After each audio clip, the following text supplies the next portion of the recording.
Hey guys, what is going on? You are checking out an all-new The RCWR Show covering all things wrestling, entertainment, and beyond. Since 2011, Lee Sanders here, checking out a solid episode.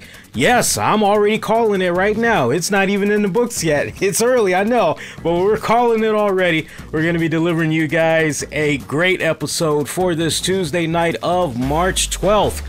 2019. Oh, it is great to be back here once again. My God, we were only off the air, we last did a show for you guys, I want to say that was, what was that, Sunday night?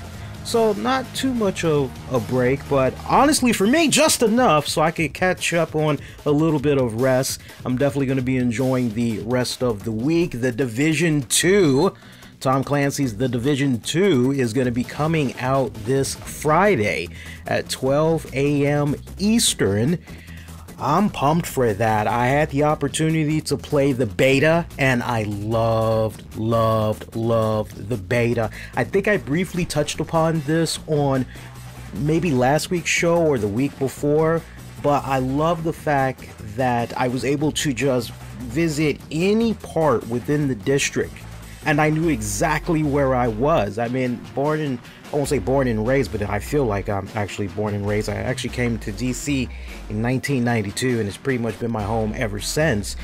But it was awesome walking down whatever block, and I go, oh, I know exactly where I am. I'm at so-and-so, and I bet you it's this street and the cross street is, I'm on the blah, blah, blah 100 block, and sure enough, boom, there I am. I gotta give the team behind the Division 2 a lot of props, because they went out there, and I'm pretty sure they had to, and I would like to believe in this day and age, video game companies are utilizing the hell out of the drones, because I would like to believe that they use drones on top of great photography work, all that. I would love to believe just hours upon hours upon hours of research and really capturing every fine detail of the district. And I was telling one of my coworkers about it the other day, because he's somewhat of a gamer, but he doesn't play.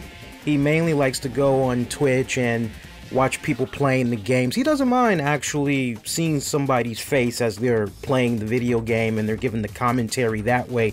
He likes that type of stuff. He's a little bit too old now, and his hands can't really do what they used to do. So I was telling him about the game, and he was like, wow, so visually every single thing you came across, it was on point, like a Starbucks, for example. I said, yeah, you would go down a certain street and you knew for a fact there was a Starbucks right there, but instead of it being called Starbucks, maybe it's called Coffee Here or some crap like that. Even right down to our transit system. I loved how they captured the map and everything. They just didn't put WMATA on it, but it was our legend system of our transit. They did a phenomenal job with that. And yes, the beta was awesome. And for those of you that played the beta, you know there's a couple of perks you had obtained as a result of playing the beta. I believe there was up to 4 items that were up for grabs if you had played the beta. One of them, you had to complete a particular mission. It had involved rescuing a little girl, and then the other 2 was just playing the game. One of them I can't really remember right now, and I did not get a chance, as far as I know, to save the kid.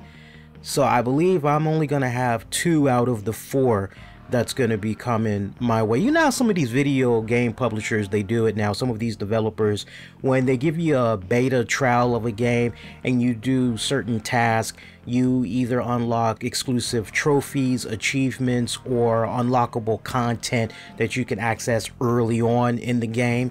So hey, I loved that they did what they did with this one. A lot of glitches. I was talking about this with some buddies over in another Discord chat the other day, over the weekend actually, and I was telling them how, my God, I just read an article how the day 1 that the Division 2 is going to be released, there's going to be a patch that's going to be put out there, and the patch, get this, bad enough if you are a game console owner, right? You've got your PS4, you've got your Xbox, that game is probably going to be, if you're purchasing it in its respective marketplace, it's probably going to run about 50, maybe 60 gigabytes, right? But day one that the Division 2 comes out, from here on out, I'm going to start referring to the Division 2 as TD2, all right? TD2. Day one that TD2 comes out, there is going to be a patch. And this patch is not, oh, it's just a funky ass little 8-10 gigabytes. This patch is going to be 50 gigabytes. 50 gigabytes to help fix a lot of glitches and people were noticing as they were playing the beta, including myself. That's a lot. That is a lot. So it kind of makes you knock on wood that nowadays a lot of these consoles that's out, you typically have the 1 terabyte of storage and all that, but that is just, as long as I have been playing games, and maybe I'm a little bit rusty, I will admit that, because over the years, there's probably been maybe 2-3 titles max I will check out a year, but typically I usually wait until all the patches have come out for a game, all the DLC content has come out. If there's a game I really want to check out, I usually wait up to a year, if not bullseye, a little bit past a year, and then I go check out the game. But unless this is the new norm that patches are that big, I've never heard of a video game patch that big as far as storage. Never. I mean, you guys, you need to enlighten me, because if that's something of the new norm, then it's kind of nice to know, but I'm pumped for that. So I don't know yet. I don't know if I'm going to be taking a day off from work, maybe use a sick day, possibly. Of course, you know, me and my boss were cool like that. I usually let her know what I'm thinking as far as, hey, I was thinking about trying to see if I could take this day off. If I don't use a sick day, maybe I'll just ask if I could take the day off, so I can really kick on back, break that game in. But yes, I'm telling you, if you love shooter games, you're a fan of Call of Duty, Gears of War, or you liked Rainbow Six, you definitely should go out of your way and check out TD2 when it comes out again. It's going to be dropping this Friday, 12 a.m. Eastern. Check your local listings as far as when it's going to be released in your respected neck of the woods. But for the East Coast, it's going to be this Friday at 12 a.m. So not really too much transpired since last we were on the air with you guys. I normally would say something along the lines of, it's going to be a short show, and then somehow we end up doing a 2-hour plus show. I don't really have that many topics I want to get into, but we're going to blaze through the show, I find, with quite ease. So let's see how we do. Appreciate those of you that had checked out the WWE Fast Lane post-after show that we did for you guys soon as the pay-per-view event had concluded. That was nice. It's picking up some decent traction, I see, as far as on-demand downloads and everything like that. That's great. Always love when we see good traction like that. A couple of days later, I still feel the way that I do about the pay-per-view. I believe, as far as a rating goes, pretty sure I had stood strong at about a 5.5 out of 10, I want to say. I know there were some of you all that had took to social media and sounded off on your thoughts of the pay-per-view event. And just one last time, so we can get a really good gauge on how some of you all felt about the pay-per-view, let's go ahead and let's see the latest Twitter poll results. And I really haven't been interacting that much on social media, at least not during the daytime. I've recently been promoted, if you will, at work, and I'm helping out in 2 departments basically now. So my time is a little bit preoccupied is the right word I want to use. So can't really check out social media as much as I used to. But looking at the latest poll here, I am seeing, let's go, hang on. Go to tweets and replies here. I'm looking at the wrong one here. Here we go. Let's get a better gauge where y'all are at. Survey says, where are you? Where are you? Where are you? Where are you? No, seriously, where are you? Where are you? Okay, where are you? There we go. I am seeing via Twitter. That's for Raw. I don't want Raw. Yeah, I was talking mad shit about Raw this week, especially that Triple H and Batista segment. I'll get into that in a few minutes here. There we are. So, we have about 21% of you that are giving it a thumbs down. 33% of you are saying, WWE, please, no more pay-per-view before Mania. A lot of you all just would really, at this point, like for WWE to focus on more storytelling, building up the hype towards WrestleMania. And 45% of you are giving it a thumbs up. So that's where we stand right now via Twitter. And I'm just going to leave it on the Raw poll. Where is it? Boom. I'm just going to leave it on the Raw poll so that when we get ready to talk about Raw, we can easily come to that with no problem. And like, do me a favor. We're streaming right now via the RCWR Show app, available for free in the Google Play Store. And we are also streaming via our Discord chat server. If you are a long-time listener and you'd like to get the hookup for that, you can definitely get at me all throughout social media, Twitter, Facebook, Instagram. Use the keywords, the RCWR Show. And I can definitely do my best to hook you up. But other than for long-time listeners, our Discord server chat room is going to be available for Patreon members as well. Learn more at patreon.com/RCWR Show. But we also have the web stream of this episode you're checking out right now, streaming on YouTube. So if there is any audio issues via YouTube, somebody could go check it out. Let me know. Definitely want to make sure everything is on point over there. True story. I think it was 2 weeks ago. We did a show. And it was so weird. We had like about, at the highest for the web stream, we had like about maybe 30 people. And not one of those 30, not one of those 30 reached out to me on social media to say, Lee, I don't hear any audio, dog. That was just, and they were leaving thumbs up. I just thought that was so weird, man. I thought that was weird. Bless your hearts. I think what probably ended up happening, I wonder if those 30 people, oh, I don't hear him. I see the stream, but I don't hear him. Oh, okay, well, I'll just go check out the app, or I'll go listen via Spreaker or Discord, and I'll hear the audio that way, and then it's syncing up to what I'm seeing him. I guess that's how they did it. I don't know. But anyway, much love as always. I love you guys tremendously. I love you guys. Speaking of love, I can't wait to see you guys next month. I mean, AwesomeCon is slowly, but kind of quick. It is approaching, and I'm going to be returning to the nation's capital in Washington, D.C., April 26th through the 28th. I will be there. That's going to be my third year being invited back to AwesomeCon to cover all things pop culture, sci-fi, comics, movies, film, you name it. It's going to be great. Always a good time when we go cover that event. So if you're going to be in the DC area, be on the lookout for me. Make sure you walk up to me, say hello. Maybe we could pose for a picture and all that. That'd be pretty awesome.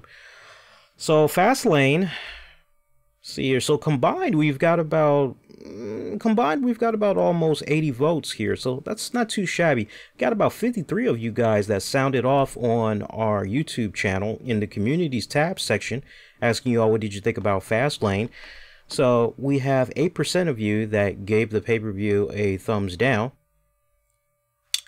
And again, 8% giving the pay-per-view a thumbs down. 38% are giving the pay-per-view a thumbs up. And 55% of you are giving the pay-per-view no more pay-per-view before Mania, please. And it only makes right to show some love to the comments that come in. This is something I'm going to be doing a lot more, because I'm noticing more and more people are kind of going out of their way on top of casting their vote in the poll. They're also leaving little comments. So I definitely want to make sure that we acknowledge those comments, because I don't want you guys to feel as though you all are being ignored. I see that one of the comments, Stephen Harris, and shout out to Stephen Harris, he said, Lee, did Shane McMahon turn heel on The Miz?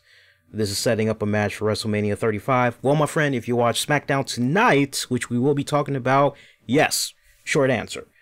He followed that up with Kofi Kingston, got screwed by Vince McMahon again, put in a triple threat match against the Bar. Yes, he did. And technically, he got screwed even more on tonight's SmackDown. Again, we'll get to that in a little bit. Fastlane, just short pay-per-view. Not like SummerSlam or WrestleMania. Yes, thank God. We don't need it to be. And 3 Paris Hill, crowd genuinely liked Shane. Was rather lame to see him turn heel for a somewhat last-minute WrestleMania match. What's going to even be the reasoning for it? Well, we found out on tonight's SmackDown, which we'll talk about in just a little bit. That's a lot of love plugging SmackDown tonight, man. A lot of love plugging SmackDown tonight. So I definitely want to get into the talk of all things wrestling, entertainment news, and beyond. I guess what we can do, I wanted to talk a little bit about some sports related stuff first, because I know some people that check out the show on demand and on the downloads, they love that type of stuff. But then I know there's also folks that sometimes get a little bit alienated that, oh man, I'm waiting for the talk of wrestling and I got to hear all of this other stuff. Like, even if it's sports related, some people, you'd be surprised. Some people, despite the fact we tell them up front, covering all things wrestling, entertainment, and beyond since 2011, there are some people that, I want to hear the talk of wrestling. And it's, okay, well, go now. And it's, you know, why I have these fans in my head, high-pitched voice, give it to me now. I have no idea, but some people legitimately have a gripe, and they don't want the wrestling stuff later. They want it pushed up front. So I think what we can kind of do to please everybody is maybe alternate each week, right? So one week we'll give you the wrestling stuff up front and then mix in some non-wrestling, and then next week we'll flip it, kind of do it like that. I think that could kind of make everybody a bit happy, right? So let's go back to Raw. All right,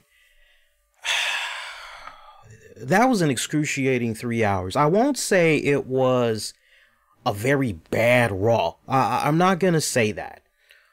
What I will say is, for the first Raw after your Fastlane pay-per-view event, for your first episode of Monday Night Raw that is setting up that path to the finish line known as WrestleMania, the Super Bowl of wrestling events, the mecca of all wrestling pay-per-view events, right? The biggest spectacle of them all, right?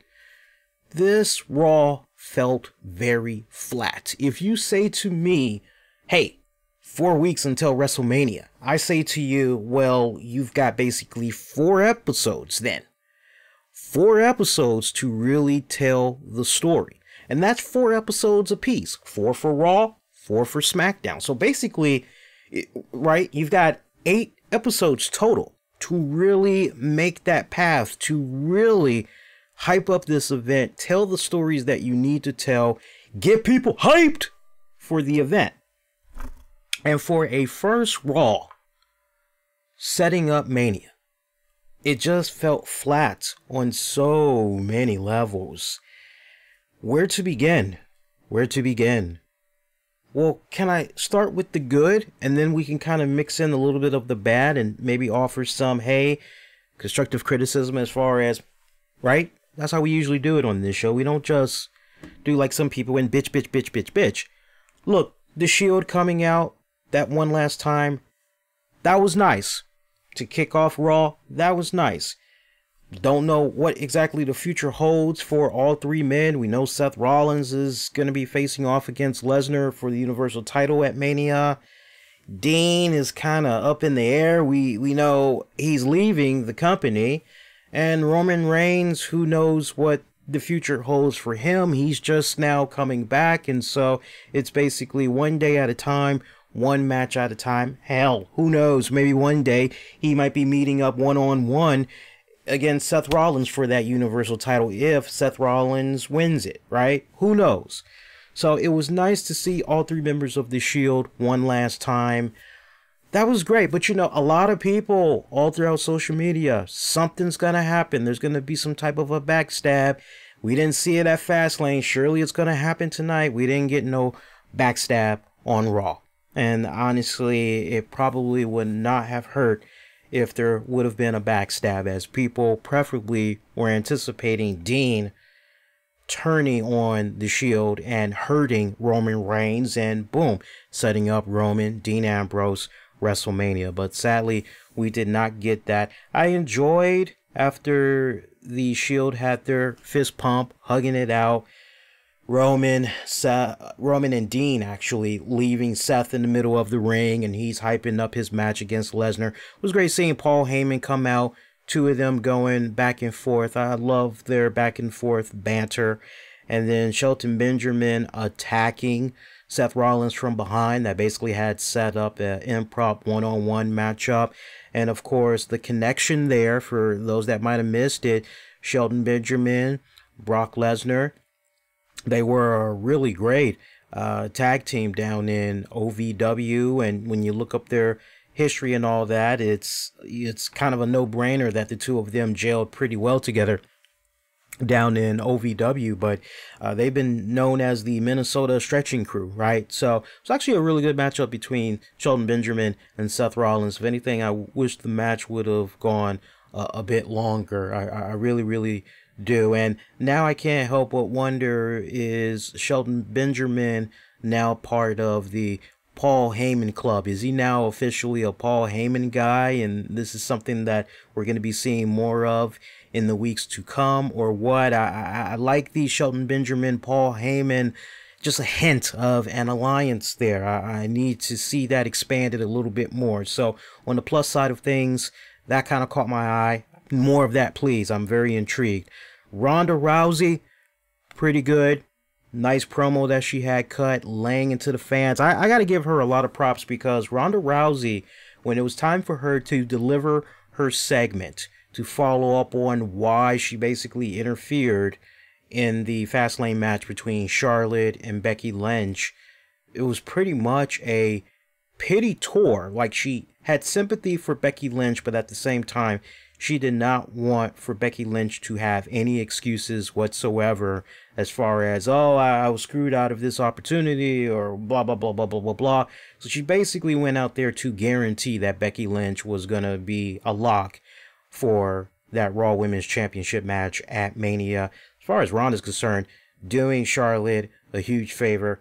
And I love how the crowd was trying to be, for once, a little bit proactive towards Ronda Rousey. And I think a lot of that had to do with the fact of what transpired over the weekend with the video that came out of Ronda Rousey. I'm sure everybody has seen this by now, unless you were living under a rock, or maybe you were on vacation, you didn't have Wi-Fi or whatever.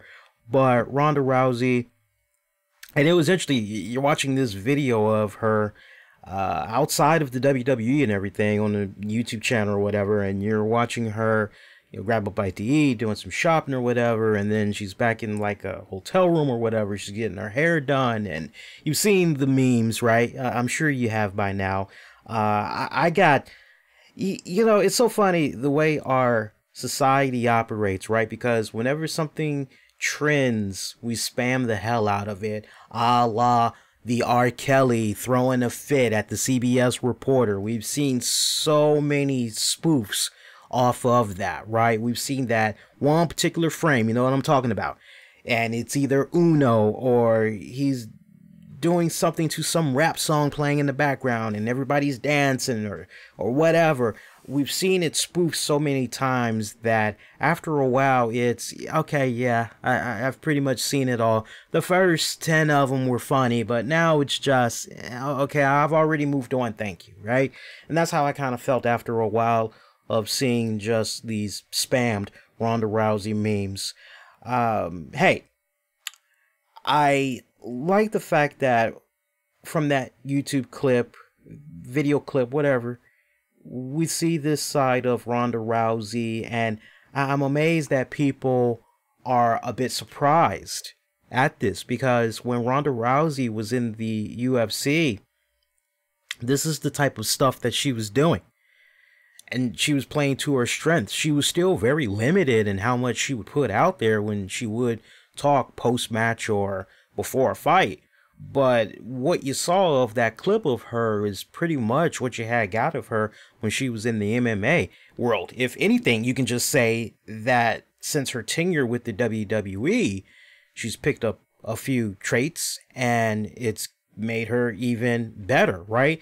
She is better in her own element. Just get her away from the writers and all that shit. Just give her some nice little bullet points, and you know, that's her. It really feels very organic, right? I love that. And I think that the fans were really gravitating towards what they got of her from the weekend and just what they've been getting from her on social media these past couple of weeks. And it pretty much culminated in them being a bit more proactive towards Ronda when she came out this week. But she wasn't giving the fans their moment. I love how she took control of the environment and did not soak it in. Some heels, you gotta admit, some heels, they will soak in that admiration. They will suck in some of that, you know, oh, okay, I got something right here from the fans. Nah, not Ronda. Ronda just went out there, cut her goddamn promo, rolled out. Love that spot where she yelled at a fan, you want to see an arm bar?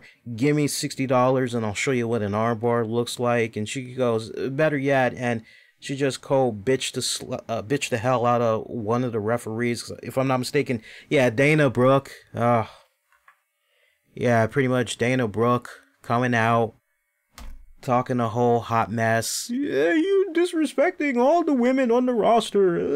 It's just, opportunities. All I see is missed opportunities, to quote a Daryl Hall and John Oates song, when I see Dana Brooke. Look, I am so happy that she is dating that basketball player. He's got money and everything like that. If I'm the WWE, I've been very vocal about this for a significant period of time now. I gave Dana Brooke the pass period after her late ex-boyfriend. Well, it was her boyfriend at the time, but I gave her a pass after he sadly passed away. Fucked up way to go out. As far as I was concerned, when that went down, I was just very proactive. I really did not say anything negative about Dana Brooke. I kept those thoughts to myself. But now that the grieving period is pretty much over and done with, she's moved on to a new relationship and she's enjoying life, enjoying that basketball player's money and everything. Okay, now what do? We got to trim some of the fat. We've got all of this talent. And then you look at some of the talent that was just signed within the past couple of weeks, including Robbie E. Robbie E is now down there at the Performance Center. And shout out to Robbie E, host of, or used to be the host of, what was the name of the show that he was doing? Why It Happened? I think that was the name of it. Former Impact Wrestling talent, Robbie E. Very happy that he made his way into the WWE. That's great news for him and everything. And we'll talk more about those signings in a YouTube exclusive. But you got all these people that are at the Performance Center that are signed, like in the hundreds. Yeah, you've got some you're probably going to be sending to the NXT division, NXT American, NXT UK.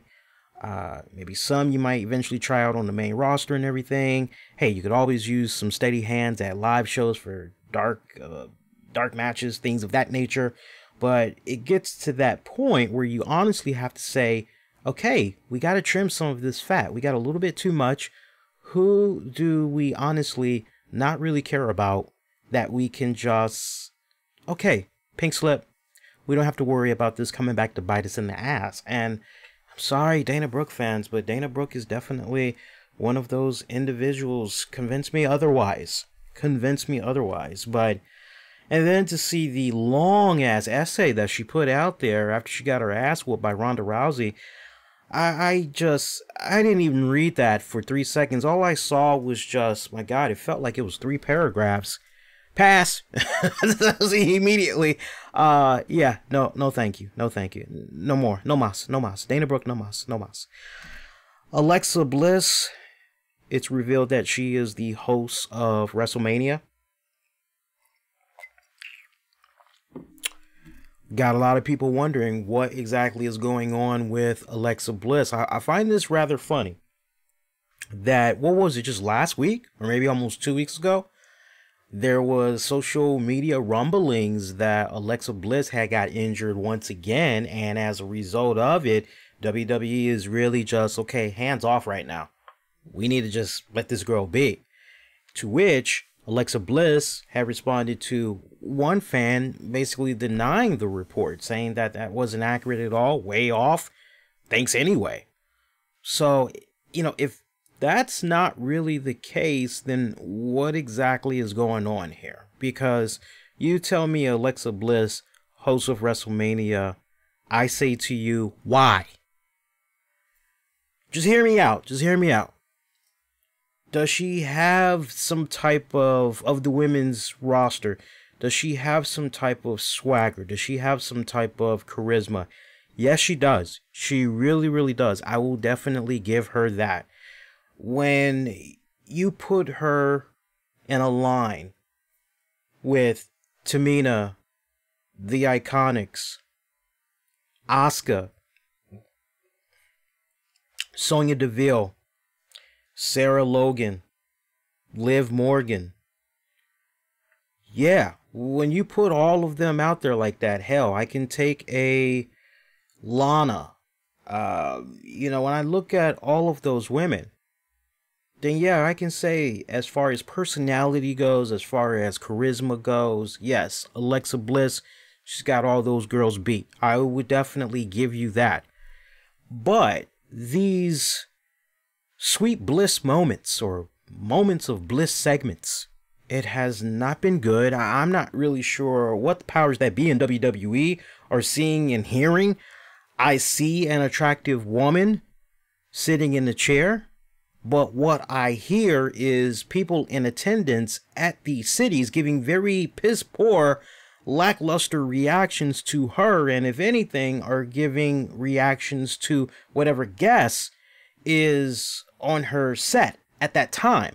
So you say to me, Alexa Bliss, host of WrestleMania, I can't help but wonder if WWE is maybe trolling people. I can't help but wonder if maybe they're going to be throwing some type of a curveball at WrestleMania. And no, actually, it's not Alexa Bliss that is the host of WrestleMania. I can't help but wonder if they're just playing it out like this just to throw a curveball at people come Mania. But for the sake of the argument, let's say there's no curveball, that this is it. I feel personally that Alexa Bliss needs a co-host. Somebody that can, you know, that she can definitely play off of, but at the same time will keep the interest of the fans. You gotta keep the energy. Come on, this is WrestleMania. This is the biggest spectacle of them all, right? This is the biggest extravaganza for pro wrestling. So I think you need a marquee name to be incorporated in there. As far as what name I'm possibly thinking of, he's back in good graces with the WWE. I'm just throwing the name out there. Why not the Hulkster? Why not the Hulkster? Or, since it's being reported that Jerry the King Lawler is not going to be hosting this year's WWE Hall of Fame. Jerry Lawler had revealed this himself on his Dinner with the King podcast. So, you know, the fact that he's not going to be incorporated there, okay, well, could you maybe do something with the King at Mania? Could you maybe have it be Alexa Bliss and Jerry Lawler co-hosting the event? I just really feel as though at this point, Alexa Bliss needs to play off of somebody. And if WWE is not toying around with that idea, then you got to make sure that you have Alexa Bliss in there at little bursts, right? Just enough. Okay, I would compare it no different to Saturday Night Live when you have whatever the special guest is, and musical guest includes, you know, that part where usually whoever is hosting SNL for that week, they say, ladies and gentlemen, it's a great honor to now bring to you, U2. everybody starts clapping, everything like that. I would like to see Alexa Bliss just pretty much come out there, and if anything, hey, are you all having a good time? Let me hear you. Let me hear you. God, for some reason, I'm picturing Alexa Bliss pulling a Chris Jericho. Let me hear you say, yeah! Yeah! Everybody having a good time? Yeah! I don't know why, but I'm just picturing Chris Jericho for some reason. But no, I need to see her come out and just work the crowd. You guys hype? Let me hear it. Let me hear it. All right, coming up next, you know, I need her to really, she's got to crank it up times 10, because what I'm seeing of her with her Bliss segments, it's below subpar. It just ain't clicking. It ain't banging for me. So I'm hoping that the energy is 10 times cranked up when it comes to Mania. I saw an interesting segment on Raw that really rubbed me the wrong way. No, I'm not talking about Batista, Triple H. I'll get to that in a little bit. But, you know, the past couple of weeks, there's been these segments where you see a WWE superstar. They're talking with a young girl and asking the young girl, hey, what is your inspiration? Who's your female inspiration? Blah, blah, blah. And the young girl will, you know, so far these have been teen girls, look like maybe 16, I don't know, I'll say 15 to 18, maybe even 19, right? So they're talking about their inspirations, and then they flip it on the WWE stars, and it's okay, all right, that's very nice, right? This was probably the second time I've seen this, so probably the second week in a row that they've done this, and you had this I don't know if she was an Arab girl or what, but you had this girl that was talking to Zelina Vega. And the young girl, she talks about her role model, her inspiration, and this woman that she brings up, you go, wow, man, that's really deep. Okay. All right, young girl, you know your shit. Go ahead. I like that. Go ahead. Go ahead. I like that. And then when it's time for Zelina Vega to talk about, you know, her female inspiration, I'm not saying I'm sitting at the edge of my seat, but let me put it to you this way. I'm laying... Oh, sorry about that, guys. We got Vince McMahon in the background. All you gotta do is work the shaft. Work the shaft, Kofi. Work the shaft. No. So, Zelina Vega, and it's not like I'm at the edge of my seat, and I'm... Okay, ooh, I'm curious. What are you gonna say? No, instead I'm just kicking back on the sofa. I've got my tablet open and I'm just playing, you know, whatever game. And all of a sudden I hear Zelina Vega say Jennifer Lopez. And I literally looked at the TV and I'm going, wait, what? J-Lo? And Jennifer Lopez, I just, oh, wait. Okay, I gotta hear this. And all I basically hear is blah blah blah blah blah blah blah blah blah blah blah entertainment blah blah blah blah blah blah blah blah blah blah entrepreneur. And I just couldn't help but cringe at that. Now look, man, am I one of the first people that will say to you, hands down, that's what makes this world so beautiful, is that, man, you know, we all don't like the same thing. You know, we all have our own unique tastes, our own unique style of thinking, philosophies. I always am the first one to tell you, if we all reacted the same way and thought the same way, the world would be a boring fucking place, right? But man, when I heard that, I couldn't help but say, first off, Zelina Vega, how young are you again? Somebody tell me her age in the Discord chat or get at me on social media. I know she's young, and only when I say young, I know she's in her, like, I don't even think she's 27, because I remember when she hooked up with Austin Aries, and I was curious how old Aries was for the time period that they were together, and Austin was almost pushing 40 last I checked, and she was, you know, young 20s it seemed like. I kind of want to say maybe she's 24, 25-ish, right? So I'm hearing this and I'm going, wait a minute now. What about Gloria and Stefan? Can I just read to you guys some names, right? And this has nothing to do with black. This has nothing to do with white. I'm going specifically off of what Zelina Vega had said. You know, basically Latin and all that good stuff, right? Okay, so you're telling me you couldn't go with a Dolores Hutra or a Frida Kahlo, or you couldn't go with Selma Hayek. You couldn't go with Gloria Estefan. I mean, if I would have heard her say Gloria Estefan, oh my God, I would have been totally fine with that. Gloria Estefan is, yeah, she's up there in age, but it's not like she's 80 years old. She's only 61. And when you think about all the charities that she has contributed to, when you think about social activism, nobody, I don't care what color, what creed, what religion you are, you know a thing or two about Gloria Estefan and how when it comes to social activism, Gloria Estefan is there. And one of the foundations that she constantly has helped out over the years, she coughed up like a grand total of $40 million. $40 million, folks. And there would not have been an J-Lo if there wasn't a Gloria Estefan. Jennifer Lopez would have never had the platform that she was given if it was not for Gloria Estefan. And look, I'm not hating on J-Lo. I got nothing but love for J-Lo. I love the story of J-Lo. For someone that was a backup dancer and really got her break on frickin' In Living Color, and then what really made Hollywood pay attention to her was when she played Zelina. And that is a pop icon figure that is still talked about this very day.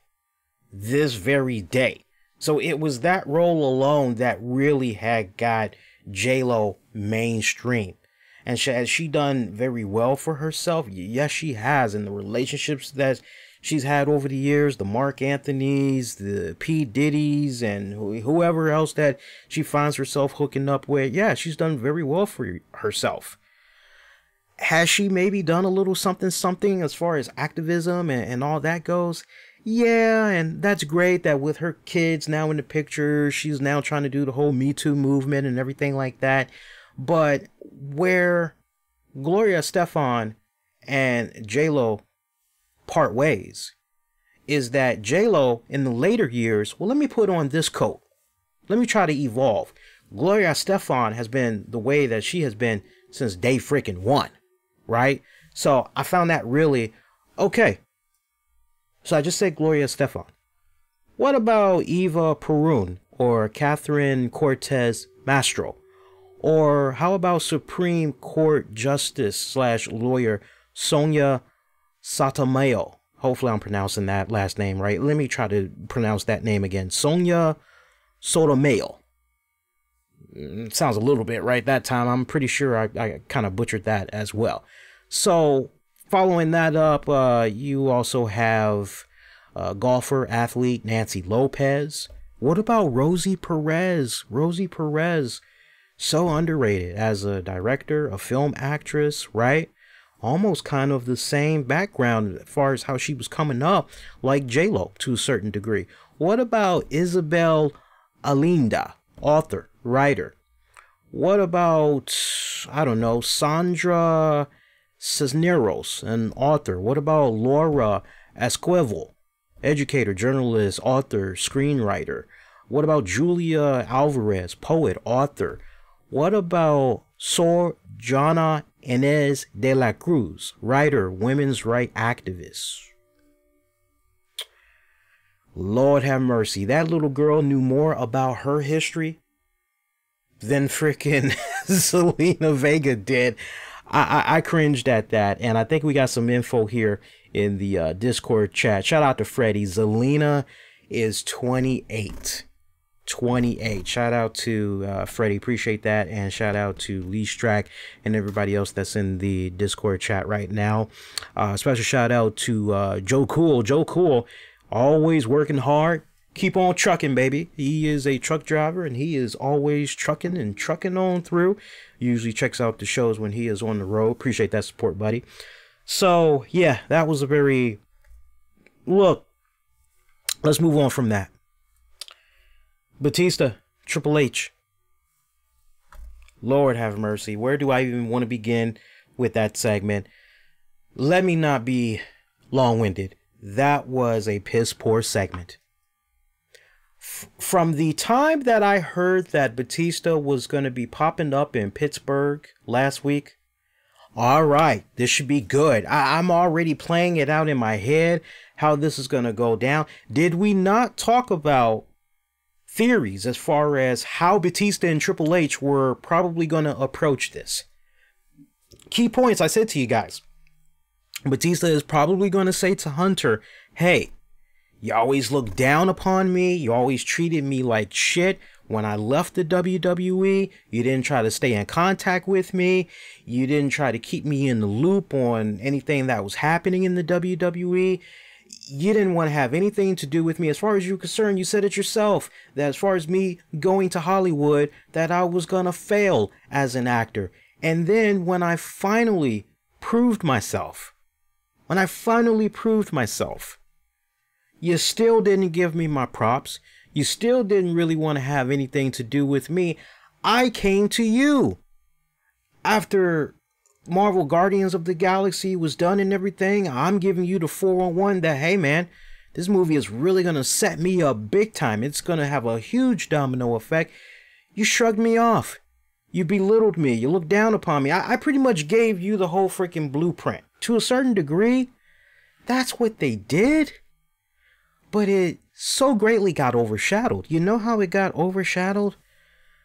I don't know how many fucking times we heard the line being said, but basically, in a nutshell, and this went on for about, my God, it feels like almost 10 minutes, the summary of Triple H and Batista on Raw this week. Batista, give me what I want. Triple H, is that what you want? Give me what I want. Is that what you want? Give me what I want. Is that what you want? Give me what I want. Is that what you want? Give me what I want. That's what you'll get. Oh. Thank you. Thank you. It seemed as if we were watching Brokeback Mountain. It really, that was just one of the most awkward segments I've ever seen. It had the lamest freaking writing that I have seen to date. This now marks the second time in a row since Batista has been back in the WWE that lackluster, right? I don't like the way that it's kicking off. I don't. I didn't need all of that shit. I didn't. I'm thinking Brokeback Mountain, and I had Offspring in my head. Give it to me, baby! I had that song in my head. I had NXS. I'll give you what you need. I'll give you what you need. Yeah. I mean, I had all of these cool songs in my head as I'm just looking at these two guys. Give me what I want. Is that what you want? I've been wanting it for a long time. You know what I want. I want you to give it to me. And it's, God, that was brutally fucking horrific, man. I would have taken all of that out. Keep it simple. Don't have these two guys go out there and come off as if they're just fucking going out there trying to kill airtime.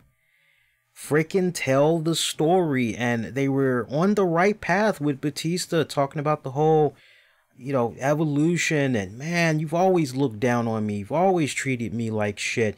You know, but you really should have kept going. I love the part where Triple H had said, what did you do when it was too much for you? When it was too hot to handle, when you felt as though your placement in the company was at jeopardy, what did you do rather than rise to the occasion, face the adversity? Now, see, I'm ad-libbing here. I'm adding a lot more shit to it, but in a nutshell, you've basically got Triple H saying to Batista, when times were not necessarily tough, but when it was time to evolve, really step your game up, what did you do, Batista? You took your ball and you quit. You did it multiple times now when you didn't get your way.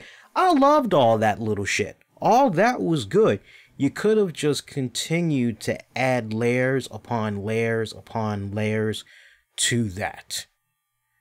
Yeah, and that's honestly what they should have did. Right down to the point, you could have even brought up their feud that they had against each other when Triple H had turned on Batista.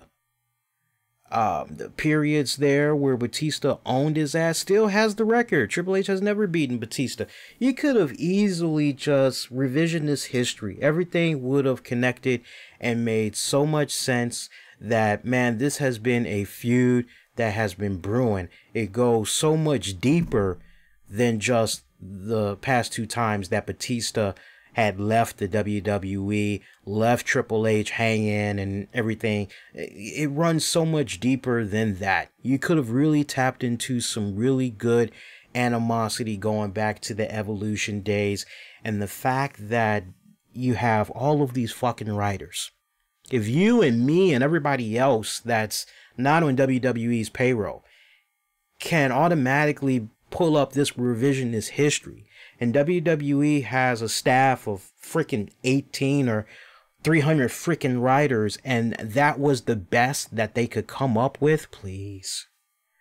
Look, they've got 3 more episodes of Raw to really tell this story and really clean it up. They've got to clean it up. That was piss poor. Piss poor. I love some of the lines that Triple H had said.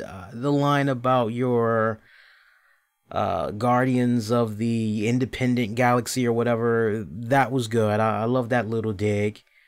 But other than that, just a bunch of... And the spitting. The spitting on the microphone that Batista did, man. My God, that was juicy. Juicy. You know very well who you are. Juicy fruit. I got that song. As soon as I see Batista just foaming at the mouth and just that poor microphone, I thought 2 things. Juicy fruit. And then I'm picturing, I'm sorry for the poor sap that's got to follow up behind Batista and use that microphone. You better sanitize that motherfucker big time. I bet, yeah, that was really piss poor, man. And I love Batista. See, I don't want people, oh man, I'm not really hating. I'm just calling it for what it was worth, right?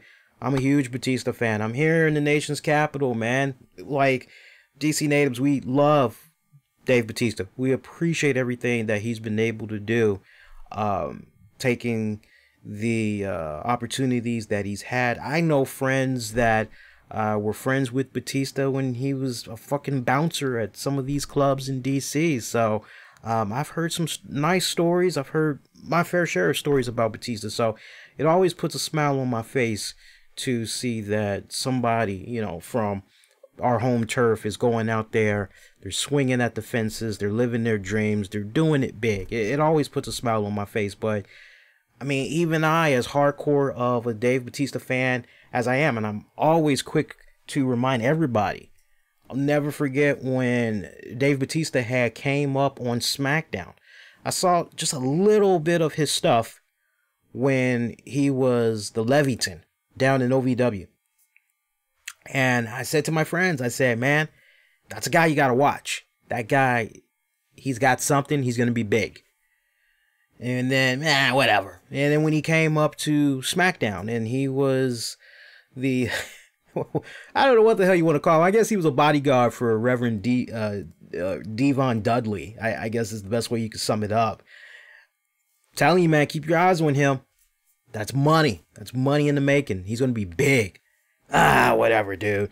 And I knew he was going to be big, but if you would have told me he was going to be big of the magnitude where he's at right now, even I would have told you, no, really? No. Like, I saw multiple championships. I saw big money-making opportunities. I looked at him as, okay, you know, he's going to be right up there with a Brock Lesnar, if not surpassed. He's going to be right up there with a Stone Cold, a Triple H. I looked at him as breaking those barriers and everything, rising to the cream of the crop from that aspect. But as far as, hey, going out there and having a bona fide acting career, working with some of the biggest stars in Hollywood repeatedly and being attached to really good projects, oh, no. I didn't even see that coming. So the fact that he's exceeded expectations, I'm sure not for me, but for a lot of people, that's some good shit. But keeping all of that in mind, even I will be quick to tell you, as big of a Dave Batista fan as I am, man, that was shit. What we got. So, Drew McIntyre being forced down our throats pretty much the final hour of Monday Night Raw. I did not appreciate that whatsoever. And look, I like Drew. I do. I remember his stuff from Impact Wrestling. Seemed like he was really coming around. When he came over to Impact Wrestling, it really seemed like he had a chip on his shoulders. It seemed as though he wanted to prove himself. And I thought he did a better job. The best thing that happened to him in disguise when he got released from the WWE the first go around was coming to Impact Wrestling and rediscovering himself. I felt he was making strides while he was in Impact Wrestling. And I love that he was testing out the independents. I do. Since he's been back, there was that honeymoon period. All right, Drew's back and he's better than ever. Let's see what happens. But the experiment is, for me at least, it's just not working. I'm just not feeling it. Does he have the look down? 100%. Fuck yeah, he's got the look down. No doubt about that. Decent in the ring. Definitely decent in the ring. Where I have a problem with Drew McIntyre, the connection with the crowd. He does not have... You know something is off when you don't even have the Baron Corbin go away heat. He doesn't even have that.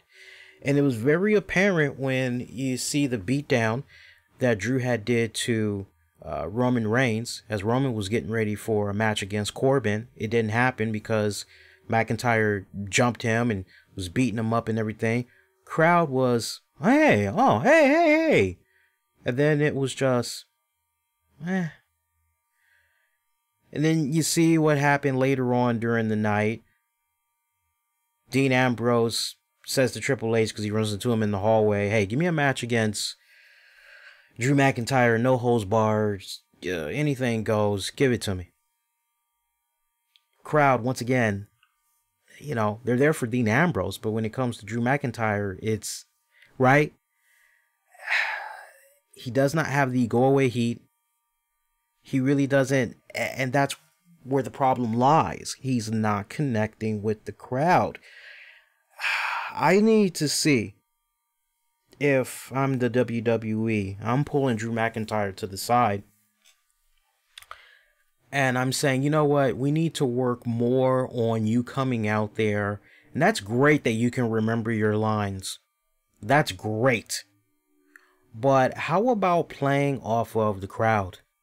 How about feeding off of them? How about giving them a carrot? And once they take it, all right, they took the bait. Let them fucking have it. You see, Elias does it pretty well. Triple H does it pretty well. Kevin Owens does it pretty well. Chris Jericho does it well. Dwayne The Rock Johnson does it well. Steve Austin does it well. There are so many examples of people that, hey, they're doing it well. But when I look at Drew McIntyre, hell, even to a degree, Dean Ambrose, he's got it. To a degree, Baron Corbin. Drew McIntyre does not have that. That needs to be his pet homework project. And until he is able to master that, start mastering it, he's going to continue to be in that limbo position that he's been in, if you want to be brutally honest, ever since we've seen him come up the ranks in the WWE.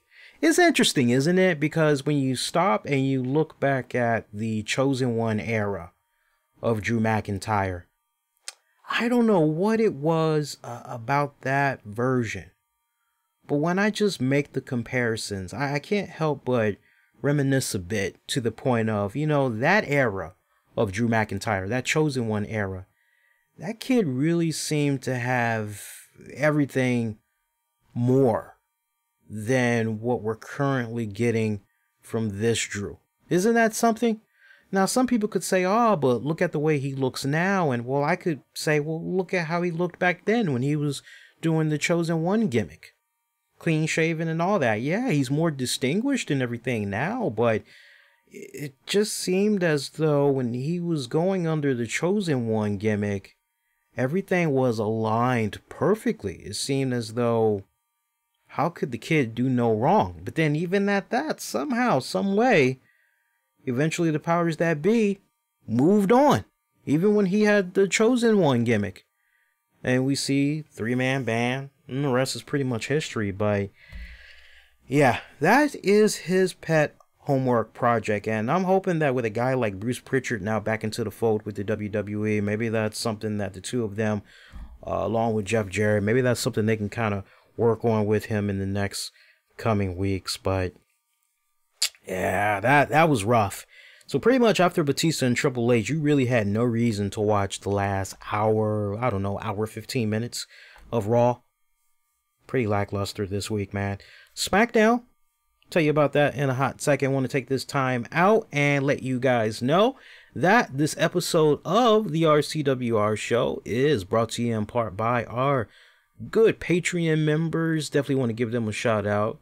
They help, man. They really do. They help out. It adds up. It adds up. Be a Patreon member. Sign up. Patreon.com/RCWR Show. Get exclusive to bonus audio and video content. Sometimes you get content that comes at you days in advance before it's released to the general public. Other times you get content that is just exclusive to Patreon. And my God, when you sign up, you get access to like about, my God, hours upon hours upon hours of good content. Check it out, patreon.com/RCWR Show. For you Patreon members, I finally am going to have some free time. So I will be sitting down, and we owe you all a episode of 30 with Lee. So that's going to be coming at you all. I'm going to be doing a double dose of 30 with Lee this week, because everything ties into Spike Lee. Nobody has yet to crack the code without looking it up online. Nobody knows why my avatar on Twitter is set to Spike Lee. Interesting, isn't it? Yeah, everybody's not getting it so far. At least not yet. So, no cheating. You think you might know, you can definitely get at me on social media and let me know. And if you get the correct answer, well, you know, hey, you get to give yourself a pat on the back, right? But we do want to recognize our Patreon members. Shout out to John Wolf. I'm sorry, Michael Wolf. Michael Wolf. Forgive me, Michael. Apologize, buddy. Michael Wolf, John Davis, Joe Raymond Jr., and Anthony Missionary Thomas of Wrestling Soup. Appreciate you guys. And also, this episode of the RCWR Show is brought to you in part by a really cool sponsor that I want to tell you about. We're happy to be working with them for the next couple of episodes. If you are part of the LGBTQ community or a supporter of the community and you want to stop the cruel bigotry, mistreatment, and slaughtering of transgenders, lesbians, gays, and bisexuals, I want for you to check out NWIBBT.com. That's N as in Nancy, WIBBT.com. That stands for the New Wine International Black Box Theater Incorporated. They make some really great t-shirt and jean designs, including great paintings that's known as pumping. Support them as they embark on remembering the 50th anniversary of the Stonewall Uprisings. Learn more, check them out at NWIBBT.com. One more time, NWIBB as in boy, T as in Tom.com, NWIBBT.com. Appreciate working with them for the next handful of episodes of the RCWR Show. Happy to have them on board. So let's talk a little bit about SmackDown. So some key points from SmackDown this week. Pretty interesting. Going back to Raw, couldn't help but also point out, just from an observation, you notice how they tweaked Roman Reigns' vest. Now it's kind of going in the shape of the cancer symbol, if you will. that was a nice little Easter egg. I did not spot that. One of the listeners had pointed that out, and I said, hot damn, you've got a really good eye. Shout out to you. That's a damn good eye. Let's talk SmackDown. I'll talk about Harlem Heat going into the Hall of Fame in just a little bit. SmackDown, pretty good. So we see Kofi Kingston finally has this one-on-one meetup with Vince McMahon to find out what is going on with this WWE Championship opportunity.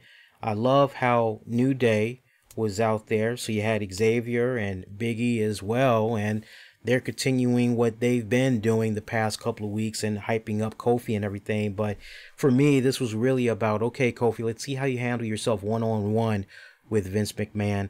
And I paid very close attention to this segment, and I was really, really hoping that they were going to push the envelope a bit and bring up the race card. But they did not go there. I was a little bit disappointed. I guess maybe by WWE standards, that's a little bit too easy. But come on, as far as I'm concerned, that is playing to the narrative.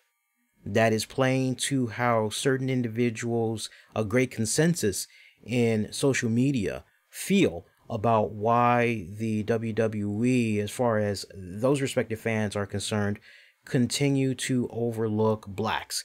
You see this conversation being brought up in Reddit posts or online community chats.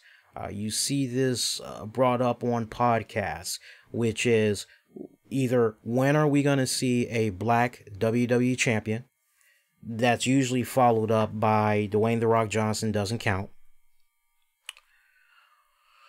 And when you try to bring up the argument of, well, hell, there was Booker T. What about Booker T? What about Mark Henry? It's quick to then go, yeah, but it wasn't the WWE Championship. So there's always some type of a technicality when it comes to black WWE Championship. When are we going to get a black champion? It always comes to that. So for me, this was an interesting dynamic. And again, I was a little bit disappointed that they did not play to that narrative of the consensus of the fans that feel the way they feel in those examples I set out. However, I still felt they did a rather strong job in getting Kofi over. I love hearing the passionate, from the heart promo of Kofi saying, hey, been with you for 11 years. Never bitched, never moaned, never complained. Anything you needed me to do, I went and did it. You know, my kid had lost their tooth last week, and I wasn't there. I wasn't there to see the excitement on their face when they woke up the next day and they find that instead of a tooth being under their pillow, the tooth fairy had came and left them a nice big wad of cash, you know, money or whatever. How many times he's been on the road and, my God, never took his kid trick-or-treating. Never took his kid trick-or-treating. If that is legit, that is one hell of a run as far as a streak goes. Every single time you turn around, you're always working. You're never free on Halloween to take your kids trick-or-treating. If that's the damn truth, that is, wow. That is just ironic, really. First time for everything, right? I loved Kofi Kingston's delivery. His segment with Vince McMahon, he really went out there. And as far as I was concerned, he hit a home run. I thoroughly had enjoyed that. He came out of there like $1 million fucking dollars. He did. I love the fact that he did not fumble any of his words during his promo. I loved that Kofi was radiating confidence. He was very sure of himself in his promo. And I love just seeing Vince McMahon just kick back, nodding his head. Come at me. Give me your best shot. Give me what you got, right? Because this is the granddaddy of them all. He's heard all the promos. He's seen all of the best. If you got it, you got it. If you don't, you don't. And I just loved really seeing Vince McMahon kick back and just, I could genuinely tell that Vince McMahon, okay, come on, kid, come on. This is so yours. Come on, you got this. I'm working with you. And that's the thing that most people fail to realize when you even want to talk about this whole Kofi Kingston and, people, first of all, the fact that there are still people, man, it's bullshit. What's going, right? The fact that people still do not get that this is all a work baffles me tremendously. It really, really does baffle me, right? Because anybody that truly calls themselves a wrestling fan knows that one of Vince McMahon's trademarks, his signature trademarks, if he likes you, is eventually he's going to put himself in a segment with you where his job is to help get you over. And how many times have we seen Vince McMahon do that over the years? Whether you are black, whether you are white, whether you are Hispanic, whether you're a male or you're a female. Over the years, we've seen Vince McMahon jump out there and do some type of an endorsement. And tonight was one of the best endorsements of them all. And you know what? I know earlier I had said, hey, it would have been really easy for them to tap into that whole racial divide that some fans feel. But you know what? This go round, I'll commend Vince McMahon and crew for not going that route. I wish they could have went that route, but I commend them for not going that route because that just would have made it too easy and it would have seemed like token privilege. That's the best way I can sum it up. Okay, so basically because you're black, this is why you should get, no. And I love that Kofi was standing there defiant. I'm not asking for special treatment. I'm not asking you to give me. I'm telling you, I'm asking you, what do I need to do? At which Vince says, all right, you want to know what you need to do? Next week, you need to beat this guy. And then you need to beat this guy. And then you need to beat that guy. And then you need to beat that guy. Gauntlet match next week. So basically, he has to beat Eric Rowan, Cesaro, Sheamus, Samoa Joe. It feels like I'm missing a fifth person. I wonder if Daniel Bryan's part of that as well. I don't think so. I don't think Daniel Bryan's part of it because when they played Eric Rowan's music, Eric came out first and Daniel Bryan was behind him. To you guys in the chat, was there somebody else that, oh, Randy Orton. That's the other one that I was missing. It was Randy Orton. So you got Randy Orton, Eric Rowan, Sheamus, Cesaro, Samoa Joe. So he's got to get through 5 guys. Get through them, he gets his shot to take on Daniel Bryan at WrestleMania. Working the crowd. They are working the crowd. I'm just going to kick back and I'm just going to enjoy it for all that it's worth. I am very ecstatic to see how everything's going to be playing about with next week's SmackDown, because you tell me Kofi Kingston's got to get through 5 guys. I say to you, get some popcorn ready, because that's going to be a damn good solid hour that we're going to get of Kofi closing things out. I would imagine the first hour of SmackDown, probably get like maybe 3 matches if we're lucky. If we're lucky, maybe. And then we'll get those 5 matches.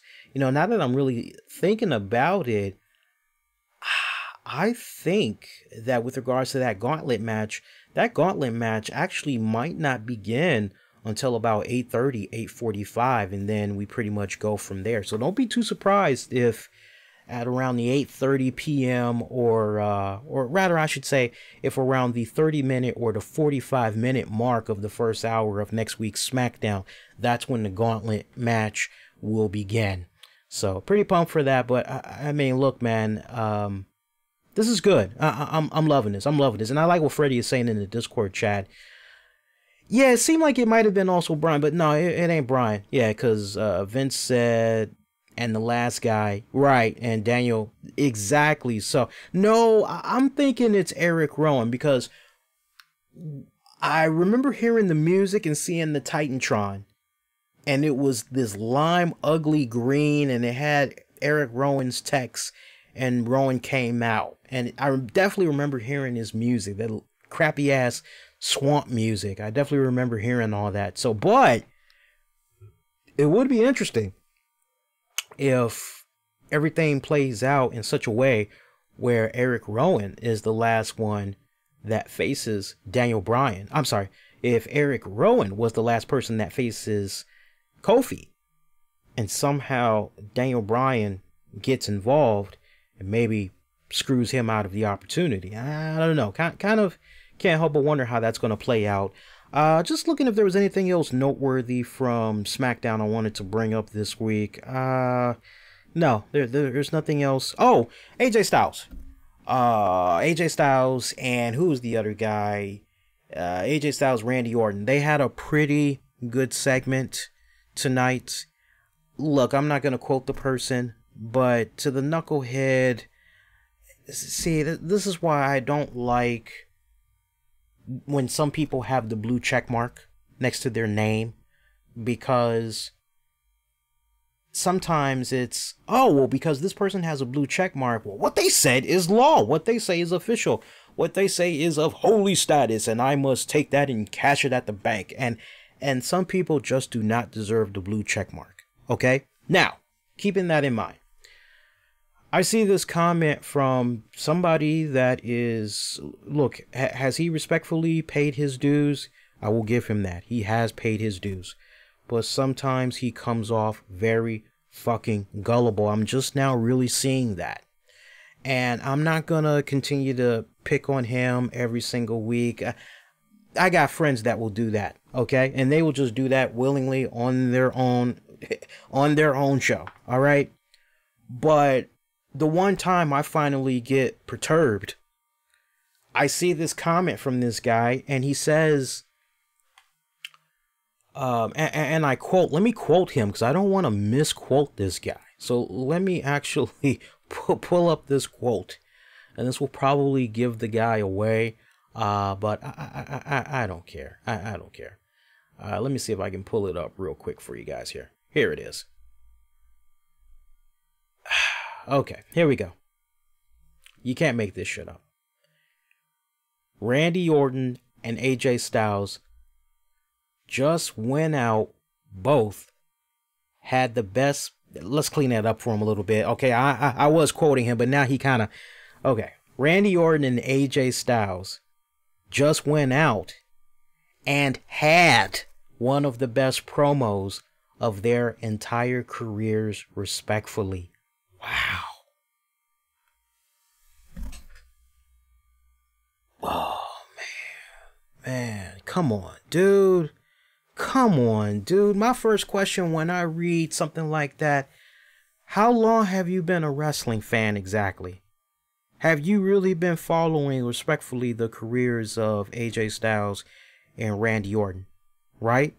The only career that Randy Orton has had has been in the WWE.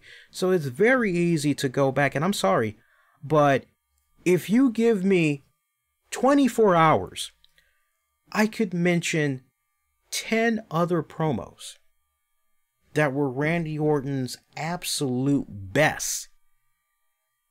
And this wouldn't even be on the list. It wouldn't even make the list. AJ Styles.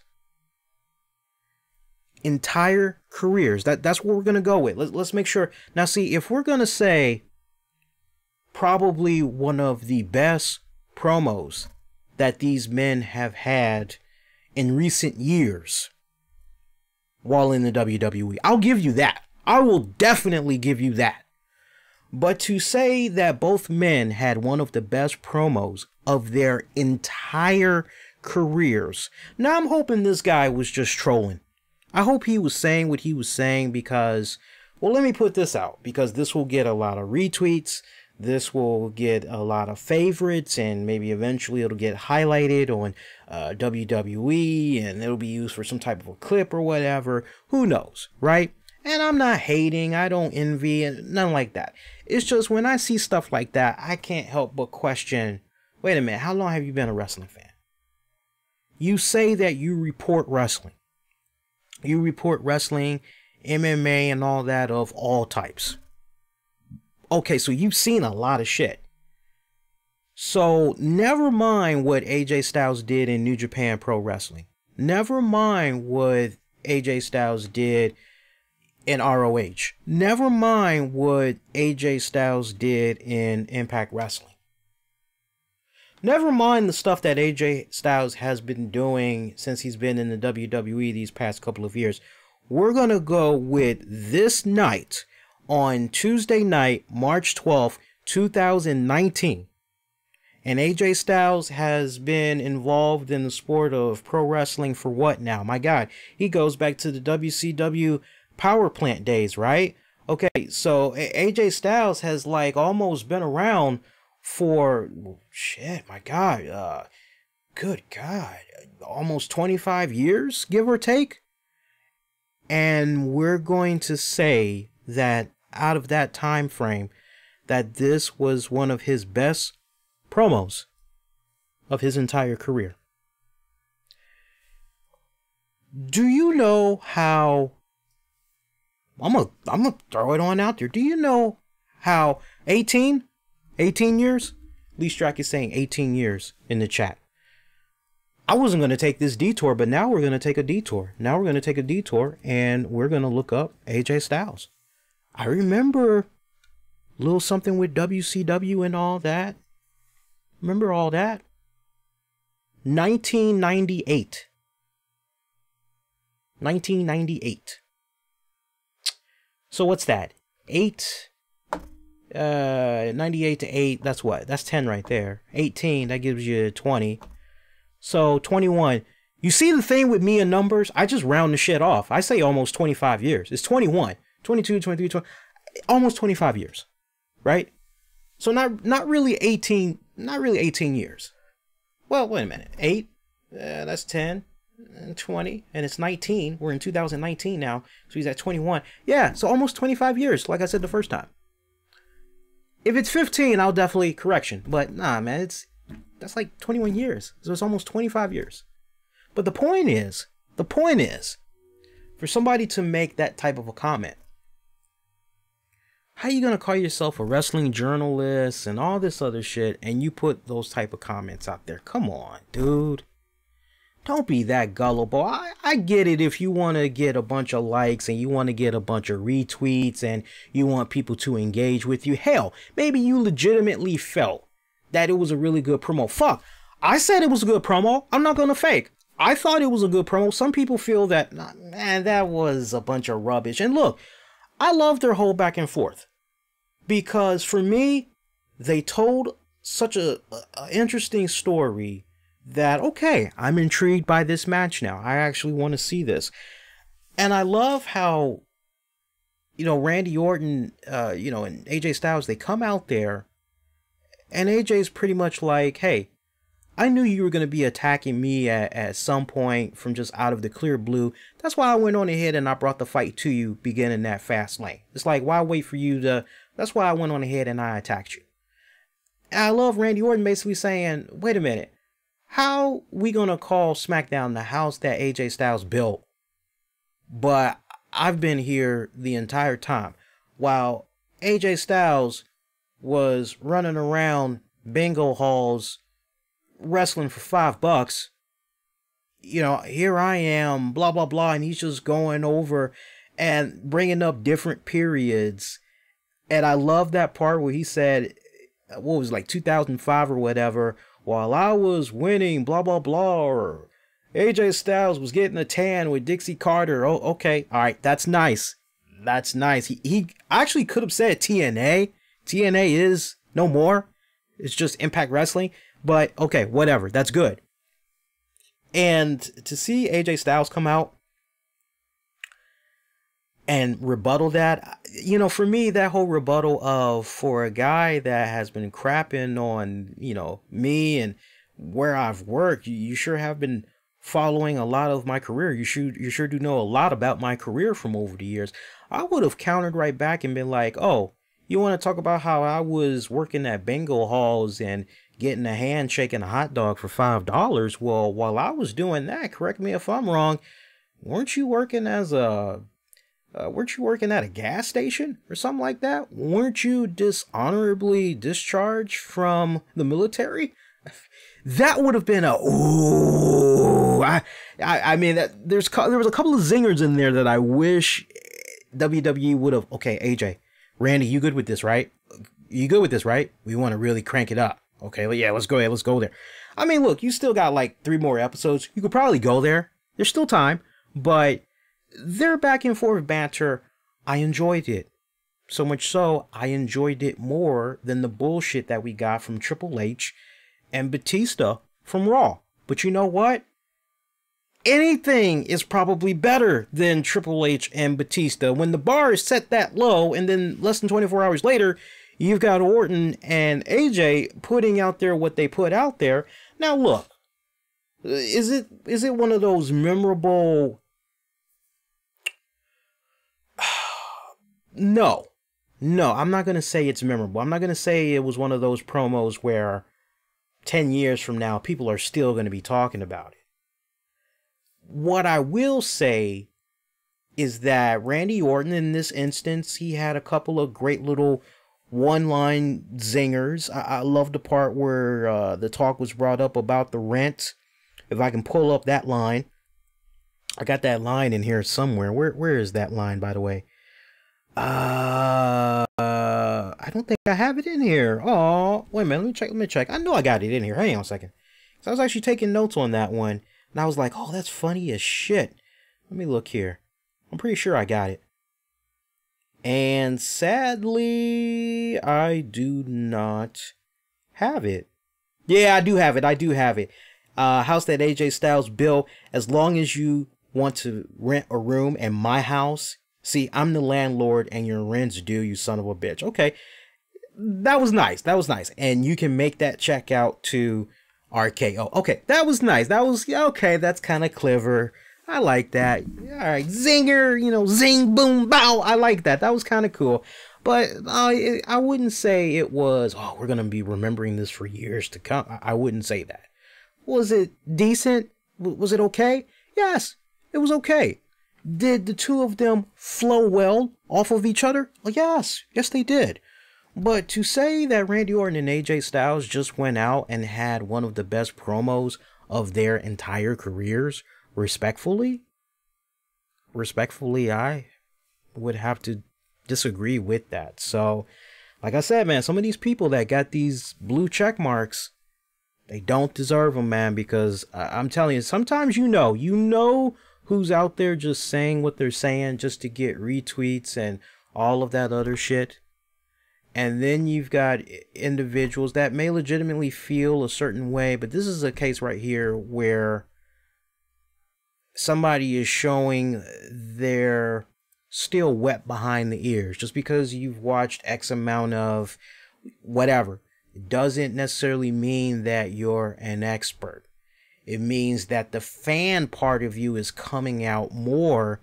And see, when the fan of you comes out more, and you're in that type of genre, you're in that type of a profession where you're reporting, one of the first things I've always learned is, just from doing these shows, you got to be able to separate yourself from what you see on TV. You got to learn how to separate, what you like and how you may feel about a certain promotion or individual, and really be able to, here's the good, here's the bad, here's the middle, and go like that.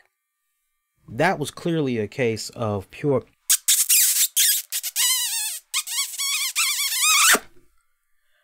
Yeah.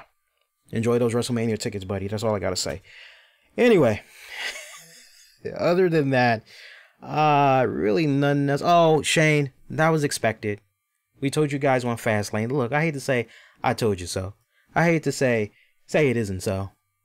Another Hall & Oates reference. We got 2 Hall & Oates references tonight. I don't know what's going on with me. I must be on a Hall & Oates mode. Don't mind me. That was as expected, right? I don't think we're all really surprised by the promo that Shane McMahon had cut. No Miz in attendance tonight. No Miz in attendance. Shane McMahon basically coming out there saying, hey, I am the best in the world. over and over and over and over again, years upon years upon years, I've had people that have latched on to me, basically wanting what I have to offer, trying to figure out how they can excel in their careers. Oh, okay, I get that. And he's a McMahon, he's successful, yada, yada, yada, yada, yada. Okay, all right. I was not convinced. There wasn't anything new that was brought to the table as far as, why, Shane, why? Should be a good matchup. I can't wait to see what's going to happen with The Miz, assuming he comes back next week. Can't wait to see what's going to happen with that. But I don't think there was any real shocker right there for anybody tonight as far as Shane McMahon explaining his actions. Yeah, so, but a pretty decent episode of SmackDown tonight, I would have to say. Pretty decent episode overall. So, that's about it. Not for the show, but that's about it for Raw and SmackDown. Now, one of my favorite tag teams of all time growing up as a kid, Booker T, Stevie Ray, Harlem Heat, they are going into the WWE Hall of Fame. I'm ecstatic. I'm very ecstatic that they're going to be going into the WWE Hall of Fame. You may have seen a little bit of the chatter I had put out there on social media. I know one of the things I had said jokingly was, WWE just realized they had to fill a certain ethnic quota. All right, they filled it. They're good. They had to meet that black quota. No, in all seriousness, I'm happy that Harlem Heat are going to be going into the WWE Hall of Fame. I can remember being that little kid flipping back and forth. Well, not necessarily a little kid. Not necessarily a little kid. I was in my teens. I was in my early teens. But I was still a kid. And I could remember Monday nights flipping back and forth during the Monday Night War. All right. And I would alternate. 1 week, I'd take my VHS tape. I know there's you kids out there, you don't know what the fuck a VHS tape is or whatever. You guys got it made. And thanks to movies like Guardians of the Galaxy, now the Walkman cassette player is back in rotation. Within the past 5 years alone, vinyl has made a serious comeback. So much so, artists are now putting out new material exclusively on vinyl. You've got artists that are doing greatest hit compilations exclusively on vinyl, not anywhere else. So it's nice seeing all of these cool things come back with a vengeance, right?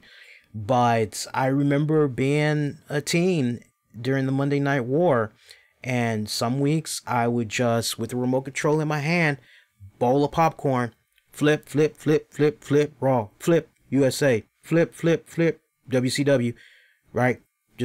I just kept going. TNT just kept going. And then in some weeks I would just say, okay, I'm going to record Monday Night Raw and I'm going to give all of my attention to WCW. Once Raw goes off the air, I'm going to go give my attention to WCW. And God, I could remember many nights I would not go to bed until probably freaking 1 o'clock in the morning. I could remember getting up for school the next day being so goddamn tired because I wanted to just, I could have easily said, okay, I recorded one show, I'll just watch it when I get home from school. But I couldn't because I knew all my friends were going to be talking about what happened on Raw and what happened on WCW. So I on Nitro. So I had to watch both shows practically religiously every single week. And one of my highlights, aside from the Cruiserweight division, seeing Dean Malenko, Jushin Thunder Liger, Conan for that hot moment when he was in there, Rey Mysterio, Chris Benoit, I'll mention his name. I ain't got no shame. Yeah, it sucks what happened towards the end, but hey, great fucking talent that he was. And what he was doing in WCW, man, some great shit, man. Some really great fucking shit. Chris Jericho, just everything that was happening with that Cruiserweight division. I loved it. I fucking loved it. And the NWO and then the tag team. Man, right up until NWO came in and everything was just roughshod and, You know, who's going to join us this week and all that other shit. Before it got oversaturated and everything, there was many good bright spots, and seeing the team of Harlem Heat, man, I love them. Feuding with the Steiner brothers, the Texas Rednecks. Shh. I remember they had faced Kevin Nash, Scott Hall. A lot of fond memories. Of course, they were briefly managed by the sensational Sherry Martel. I'm bummed out. I'm really bummed out because when I heard the news that they were going into the Hall of Fame, one of the first things that came into my mind was, God damn, if only Sherry were still alive. She'd be perfect to induct them in the WWE Hall of Fame. And sadly, she is no longer with us. And then that brought the question to my mind, well, who could induct them? Who could do the honors?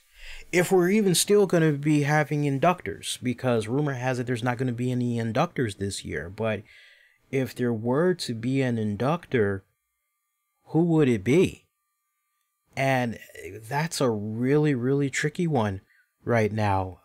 You know, part of me says, well, maybe you could go with Eric Bischoff. Be an interesting choice.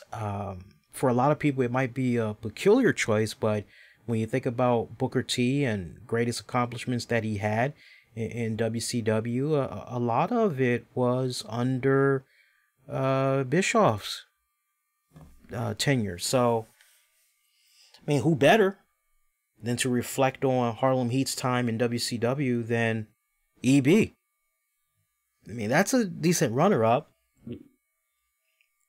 Is Colonel Parker still alive? Because, I mean, if Colonel Parker is still alive, you know, maybe you could have him do the deed. That's got me curious now. I said if he's still alive. So I think at this point we want to just... yeah, Robert Fuller. Apparently he's still alive. How old is he, though? How old is he? That's the thing. How old is he? 68? Okay. Well, if his health is pretty good, he's still able to get around and everything, I mean, that might be another decent runner-up. Or do you maybe go with, God, I'm trying to think who else you could possibly go with. Man, that's a tough one. That's a tough one. Well, what about the guys from the Texas Rednecks? Hang on here. The West Texas Rednecks. Well, the obvious one name you can't go with because he's fucking long gone. So you can pretty much forget that. That would be a great fucking thing though if he were still alive. Of course, I'm talking about the late Mr. Perfect, Kurt Hennig. Bobby Duncombe, he's passed. You could go with Barry or Kendall Windham. You could go with them. I mean, because one of the first feuds that pops up in a lot of people's minds when you look back on Harlem Heat, a lot of people are quick to bring up the West Texas Rednecks. So, and I would agree, it's definitely pretty high up there. So, I don't know. That's a tough call, but we'll see. We'll see. I got it between the Wyndhams, Eric Bischoff, Colonel Parker. One of those guys. If it's anybody else, that's going to be a shocker for me. So we'll wait and see how that plays about. I'll talk more about if they are going to do inductors, maybe on next week's show. I'll give you all some ideas on who I personally would like to maybe see as an inductor for these Hall of Famers. But I'm happy that they're going in. I really am. I know that some people are going, well, wait a minute. Man, there were other tag teams so deserving of going into the WWE Hall of Fame ahead of Harlem Heat. Like, what the fuck? And I say to you, I agree 100%. I am with you. But you know what? I got to be in the here, in the moment right now. Okay, this is what you're giving me. All right, well, I got to take it as it is. Yeah, are there other? Yes, God knows, yes. But you know what? This is the announcement. Okay. All right, I like it. I gotta go with it, right? So I'm for it. For me, I love when we get these Hall of Fames. I really do. Despite the fact that some people you're looking at and you're going, why are you in the Hall of Fame again? I legitimately look forward to these Hall of Fames. And anybody that's been a long time listener knows every single time the Hall of Fame is over, I always fire up the show, come on immediately, cover the event. And I'm looking forward to doing it this go round again. So bring it on. I just hope that, and I'm pretty sure, I'm trying to think if it is, no, it's sadly not available on the YouTube channel. I don't think I can actually look that up right now and try to see if it is. But I remember after last year's Hall of Fame, I remember I had, it was a popular video, but that's the thing. I don't think it was on my channel. I think it was on another channel that we're no longer associated with. But I remember saying, hey, WWE, never again. You got to stop doing this. And let me just type in, and you guys can find it for yourself. You can just type in RCWR WWE Hall of Fame, and you can pretty much see everything as far as Hall of Fame talk. There's a lot of good stuff that's on here too. Lot of good stuff. Let's see here. Wow, the one from 2014. Wow. Okay, so when you guys are scrolling, and I'm actually going to share the link with you guys in the Discord chat. And for you guys that's going to be watching via YouTube, I'll include it in the episode description. I'll also make it a info card. But you can check out the 2018 review, which was the best and worst speeches and advice to WWE on future WWE Hall of Fame events. We did about over 1,000 views. And I think when we did the audio version of it, I think we racked in about maybe almost 2,000 plays, basically. A lot of very good, valid points that I had made about that Hall of Fame. So you guys can check that out. Shout out to Gino. How you been, Gino? Check that out if you guys didn't check out last year's Hall of Fame recap. But yeah, we've been doing this for some years now. And it's cool. Yeah, you just look and you can see all the Hall of Fame stuff. Can't believe we've been going at it this long with the Hall of Fame talk. That is ridiculous. I am just amazed. I'm sorry, guys. I'm like amazed at all of the Hall of Fame. We show the Hall of Fame a lot of love. Wow. That is amazing. Just continuing to look here. Damn. Yeah, there's a lot of stuff. All right, so you guys will be good. All right, what else we got? Hey, can I give a special shout out to Santana Garrett? Santana Garrett had got married a couple of days ago. I've seen the wedding pictures, and the guy that she's married to looks like he's a stand-up guy. I wish them nothing but great success in their marriage. Nothing but lots of love and happiness and all that good stuff for future days to come. And she needed this right now because sadly her father in real life had passed away, and so it's nice that there's a little bit of happiness that's coming in the aftermath of that. Of course, I would like to believe she's still mourning in her own way, but it's nice to kind of,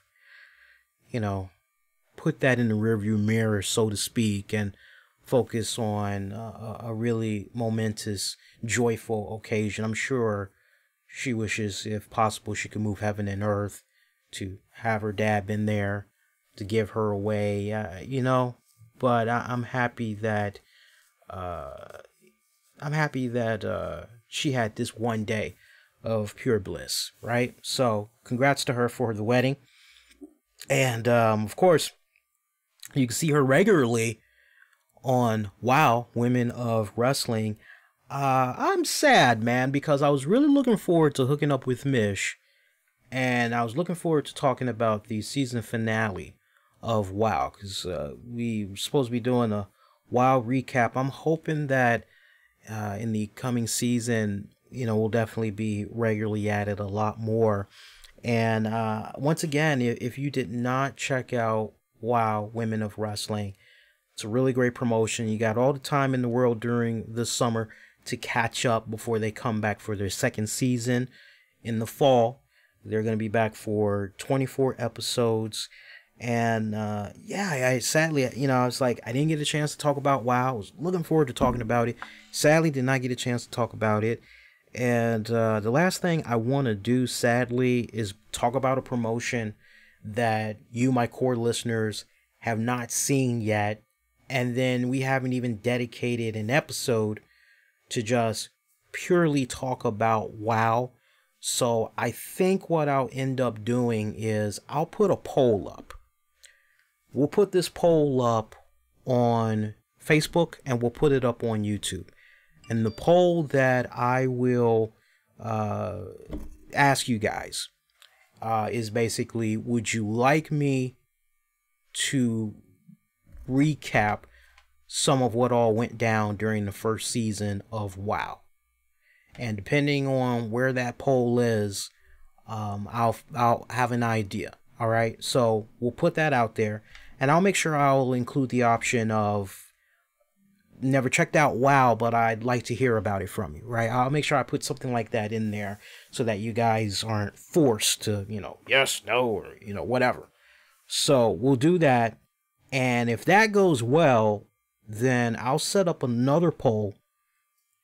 And with that respected poll, what I'll do is, depending on the feedback, if it's good, then just something as possibly a back burner, like for those times when me and Mish are not able to hook up and do a WOW recap, I could definitely, if you guys would like, I could give you guys a little mini recap. Nothing long or drawn out, maybe 20 minutes tops.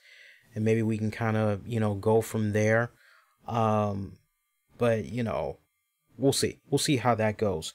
But that's a really damn good promotion that has been making some really, really big strides. All right, let's switch it up a little bit, man. I want to get into some non-wrestling related news. And we'll definitely get back into some more wrestling related topics. First off, there is a kick-ass trailer I highly would recommend that you guys check out. It is the Batman Teenage Mutant Ninja Turtles animated movie. You heard me right. Batman, Teenage Mutant Ninja Turtles, they cross over. It looks badass. I gotta tell you, I like the plot. I'm sold. I am sold. So of course, they gotta deal with Shredder. But Shredder has an alliance with Ra's al Ghul. Of all the villains, Joker's incorporated in there as well. If you have not seen this trailer yet by Warner Brothers Studios, do yourself a favor, check it out. It's great shit. I did see Captain Marvel over the weekend. Do I want to talk about it on this show? Let me see how much time we got left. No, I'm not going to talk about it on this show. So, remember how I said there's going to be a 30 with Lee? I'm going to sit down Wednesday when I get in from work. I'll be recording a 30 with Lee that'll be covering Captain Marvel. That will be exclusively available for everybody to check out on our Patreon page. And we'll also have recorded an episode of 30 talking about 1975's Brennigan starring John Wayne. We still owe you guys that. As from there, we're going to shift our attention to some Spike Lee movies. But yes, that Captain Marvel, that is coming. So do stay tuned for that. Let me just say this with regards to Captain Marvel. I'm going to summarize it like this. You either like the movie or you don't. And if you like the movie, God bless you. Nothing, that's your opinion. I don't like some of the hostility I'm seeing in the air with regards to people that are, hey, I like this movie. It's something I've never quite seen before. It's very hostile. I don't like it. Not everything is going to be a hit in a lot of people's minds. Is the movie deserving of the score that it currently has? Last I checked, it was 79%. I wouldn't be surprised if it dipped down to maybe 74%, quite honestly. And if it has dipped, I think that serves about right. I wouldn't say that the movie was an A+. I wouldn't say that it was a B+. I would honestly say, for me, that movie was a B-, maybe a C+ at best. I would like to see more of it, but with a couple of tweaks. I would say to you, if you have not seen the movie yet, you don't mind spoilers, then check out the 30 with Lee edition. It's going to be a free-for-all. You don't need to be a Patreon member. Once I put the link out tomorrow night, just follow the link, download the episode, enjoy. That's all you got to do. Just kick on back and enjoy. Let's talk some more stuff. Hey, sports. We got to talk sports for a little bit, man. We got to. Where I want to begin with the sports talk, Russell Westbrook. So look, we heard about this game that had transpired the other night, Utah Jazz, and some fans supposedly said something very racially derogatory towards Russell Westbrook, and it set him the fuck off. He was pissed. He was yelling at this dude and his wife, laced profanities, saying that he would whoop dude's ass and he would whoop dude's wife's ass, right? Now the league has come down on him. They said, hey, for the way that he behaved, we can't have that in the league. Nope. They hit him with a $25,000 fine. That's 2,530 zeros. Okay, great. That's great. Russell's got to be smarter. We are in this day and age where fans literally feel that because they've paid what they've paid for those tickets, that anything goes. That anything goes. You can't operate like that. You can't. It is the job of these fans, especially when you are a visiting team. It is the fans that are the home fans, the home city fans, the hometown fans. It is their job to aggravate, to irritate, by any means necessary, the away team. Do whatever tactics they need to do. That's why you see when the player is getting ready to shoot the ball, there's a fat head, just boom, right there. It's a big ass fat head of somebody. Or the little wavy balloons or whatever. That's why you see all that shit.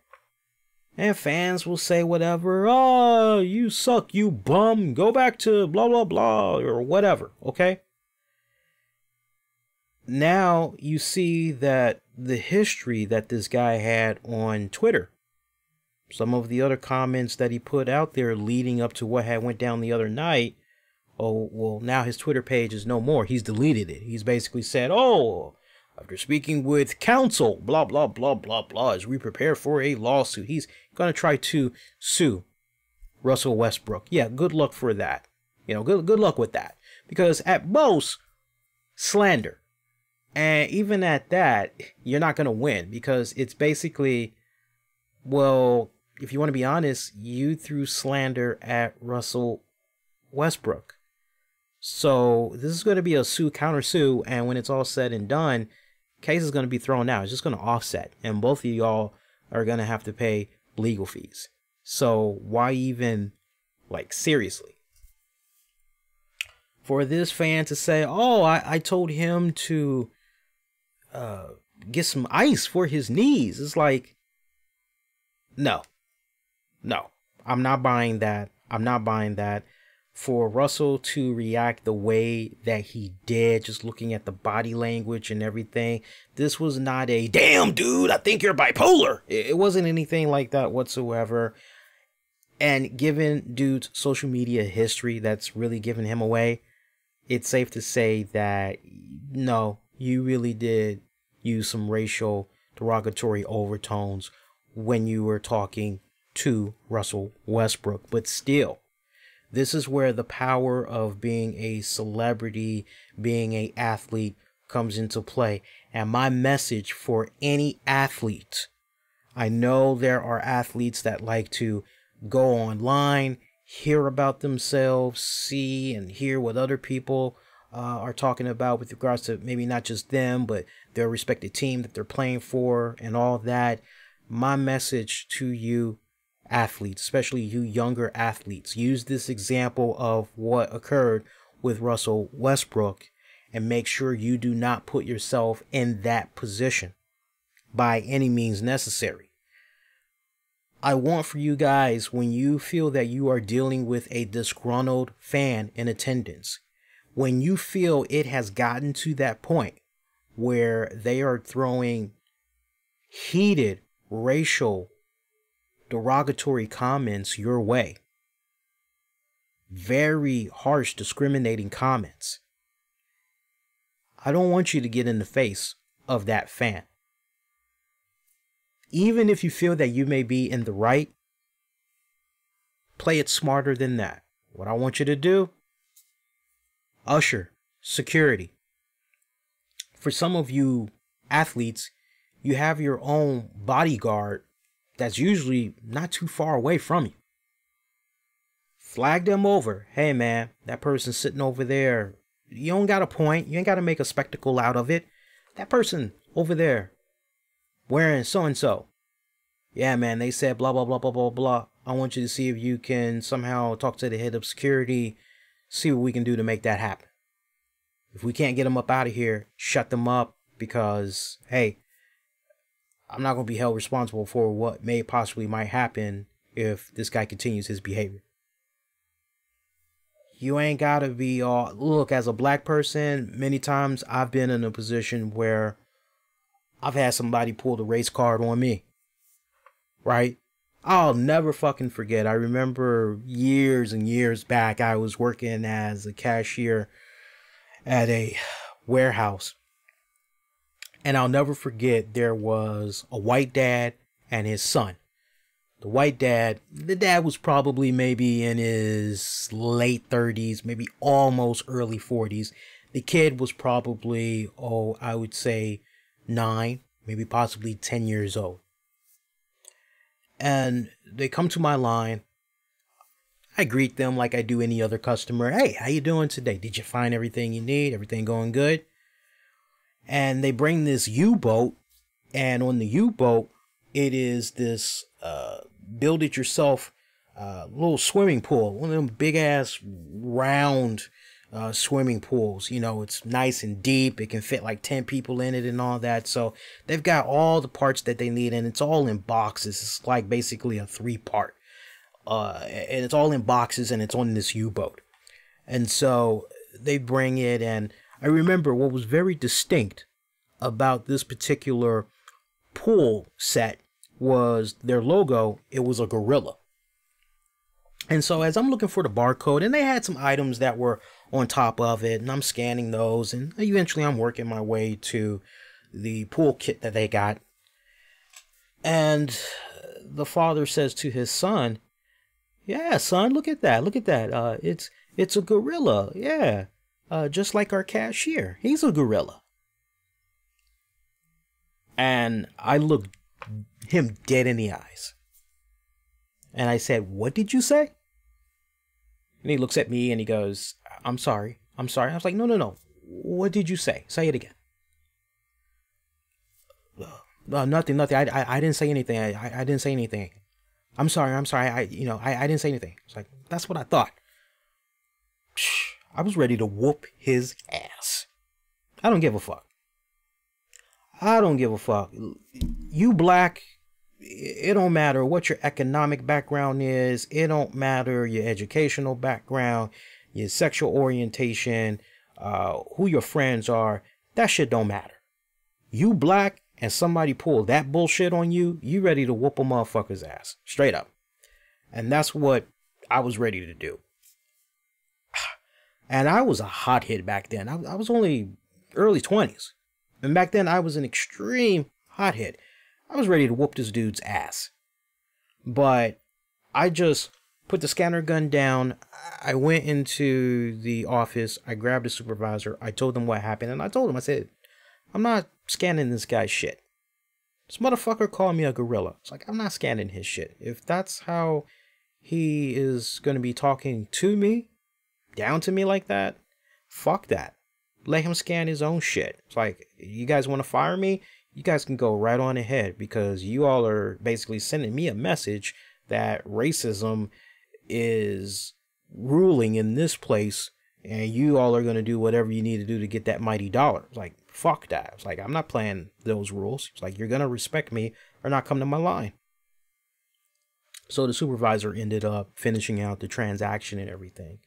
So even back then, early 20s, I knew right from wrong, right? Even though I wanted to go with the first instinct, and I get Russell Westbrook, man. I get any athlete in the heat of the moment. The adrenaline is fucking... I used to do my share of playing sports, so my favorite was football. You know, it was pretty damn good in basketball. I was kind of like Dennis Rodman.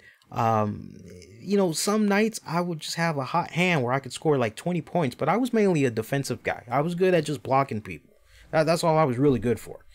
I get it. The intensity is there, and you know, you're playing, and people are trash talking, and there's some animosity in the air, and then you're feeding off of the fans, all that shit. You're in a hostile territory. You're not at home. I get all of that, but you ain't never, ever, I don't care who you are, you never, ever let the fan have that type of control over you like that.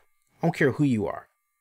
So this is a very teachable lesson, that you don't even have to be an athlete or a celebrity. You could just everyday life. You could take what happened with Westbrook and you can take this as a good learning experience to teach yourself, your friends, your family. And fuck that Knicks owner.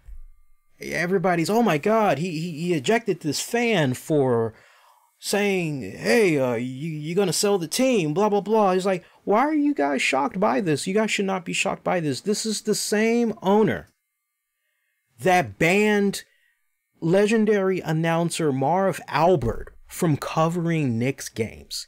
If he's that fucking... Just because... All because Marv Albert had said, my God, the Knicks, they're so bad. They've gotten to a new low point, and he was giving constructive criticism. He wasn't just crapping on the team for 10 minutes. He was addressing what is legit and mentioning the ways that hopefully the organization can turn around and everything. He wasn't throwing the owner under the bus, but because the owner had heard what Marv Albert had said, because he's that insecure of himself, so he probably has a little tiny pinky penis, right? Because he's that insecure. Bans Marv Albert from calling all Knicks games. So if he's willing to do some shit like that, you tell me, oh, he banned a fan for saying, hey, sell the team. When you going to sell the team? And everybody's in an uproar? I say, where the fuck were you guys when he banned Marv Albert? Like, seriously. Crazy. Antonio Brown going to the Oakland Raiders. Hey, he's getting his money. He's getting paid. Everybody wants to look at this on so many different layers, and who lost? Who's the loser? All this other shit. Look, for me, it's a tie. It's a tie. If Steelers wanted to pay the dude the money, they would have paid him. Brown would still be there. God's the honest truth. Brown would still be there. But this was a case right here where, man, do I really want to pay this money? Do I really want to pony up this kind of money for this talent? Knowing with some of the headaches I've gotten in the past, do I really want to? This was honestly just a good, you know what? The ride was good for what it was worth. I had a great time. My God, sex with you was so wonderful. That thing you did with your tongue down there. Oh, I think I came twice. But you know, now that it's over, we've had our cigarettes. We've had breakfast. I got to get going. And I'm sure you got to get going as well. You got stuff you need to do. I got stuff I need to do as well. This was really great. It really was. You know, if I find myself in the area again, I think I might give you a call. But if I don't see you again, thanks for a good night. That's basically what went down with Antonio Brown and the Pittsburgh Steelers. So, if you're Coach Mike Tomlin, you're going, all right, whew, I can breathe a little bit here. All right, I can now really grip the reins of my team, and I can really, but with all the crap that's going on with Big Ben, and I don't like some of the comments that came. That's an entirely different topic. I'll dive into that maybe next week, but, or you can ask me on social media and we can pretty much go back and forth that way. But if the Steelers wanted to pay Brown, Brown would still be there. I think, honestly, when you get right down to the heart of the matter, should we really be paying him? Let's get out. That's all this was. With the analogy that I just gave, that's Antonio Brown and the Steelers in a nutshell, right? So now Antonio Brown is going to the Oakland Raiders. I honestly feel in my heart of hearts there's going to be a honeymoon period. But man, Coach Gruden, he will call you on your bullshit. So I'm very curious to see how, I think the honeymoon is going to be good for the first 5, maybe 7 weeks. I think, and if I were to make a bold prediction, if I were to put something out there that I want you guys to really home in on, pay attention to the win-loss record for the Oakland Raiders this season.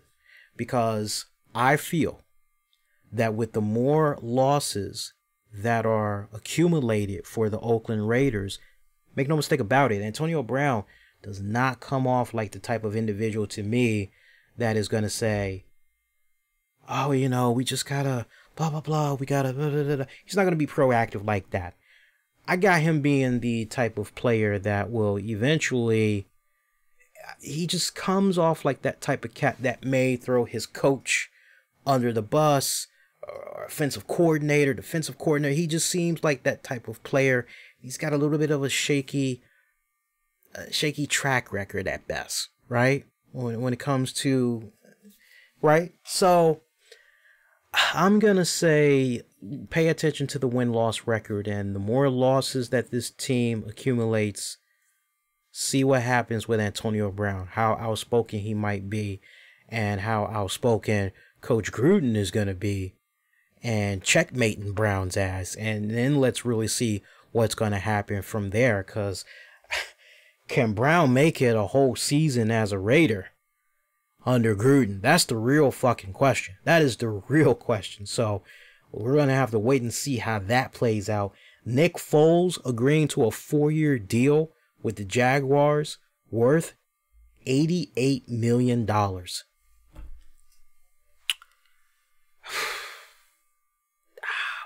God. That is just, if you're the Eagles, why? Why? Seriously. Because what I saw of Nick Foles took him to the Super Bowl. And then this year took him to the playoffs. He's proved himself. He's fucking proved himself. And I understand, hey, it was either that or we hit him with the franchise tag. And if we hit him with the franchise tag, he's getting that guaranteed money. I say it's worth it until you are in a position where, okay, at 100%, Carson Wentz, he is healthy. He's looking better. He is looking stronger than ever. All right, we're going to be okay. At least you would have had the 2019-20 season to see exactly where Carson Wentz was going to be physically. If he was even going to come close to being the guy that he was in his rookie year back in 2016. I mean, look, we can all be in agreement when it came to that 2017-18 season, you know, wasn't really too good for the young man. Week 14 against the Los Angeles Rams. Remember, he had left the game due to a knee injury. And then, you know, it turns out an MRI revealed he had a torn ACL. So that pretty much was it for him. So in like 13 starts, Wentz, pretty good. He finished with 3,296 passing yards, 33 touchdowns, 7 interceptions, had a QBR rating of 60.2. Had a 60.2 completion percentage. His QBR rating was 101.9. Okay, so not too shabby. Was selected to his first Pro Bowl, but he couldn't participate because of the knee injury, right? And as we all know, Eagles had defeated the Patriots 41-33 in the Super Bowl, so that was really good. And then you had the 2018-19 season. Wentz had missed the first 2 games in an effort to recover from the ACL injury. Nick Foles pretty much picking up right where he left off from the Super Bowl. But then he got medically cleared a couple of weeks later to resume his role as QB. And he did pretty good. He would finish with 255 yards, 1 touchdown, 1 interception in the Eagles' 2016 win against the Colts in Week 3. Bit mixed what was going on with him. He finished with a 5-6 record, passed for 3,074 yards, 21 touchdowns, 7 interceptions. Near the end of the season, he was dealing with a back injury. Eagles, not wanting to risk anything with that young quarterback, decided to bench him for the rest of the season, putting Nick Foles back out there once again. So I respect how the Eagles were doing this. And look, I appreciate the Eagles saying, hey, Nick, we don't want to keep doing you like this, man. We want you to go out there and get all the snaps we feel you deserve.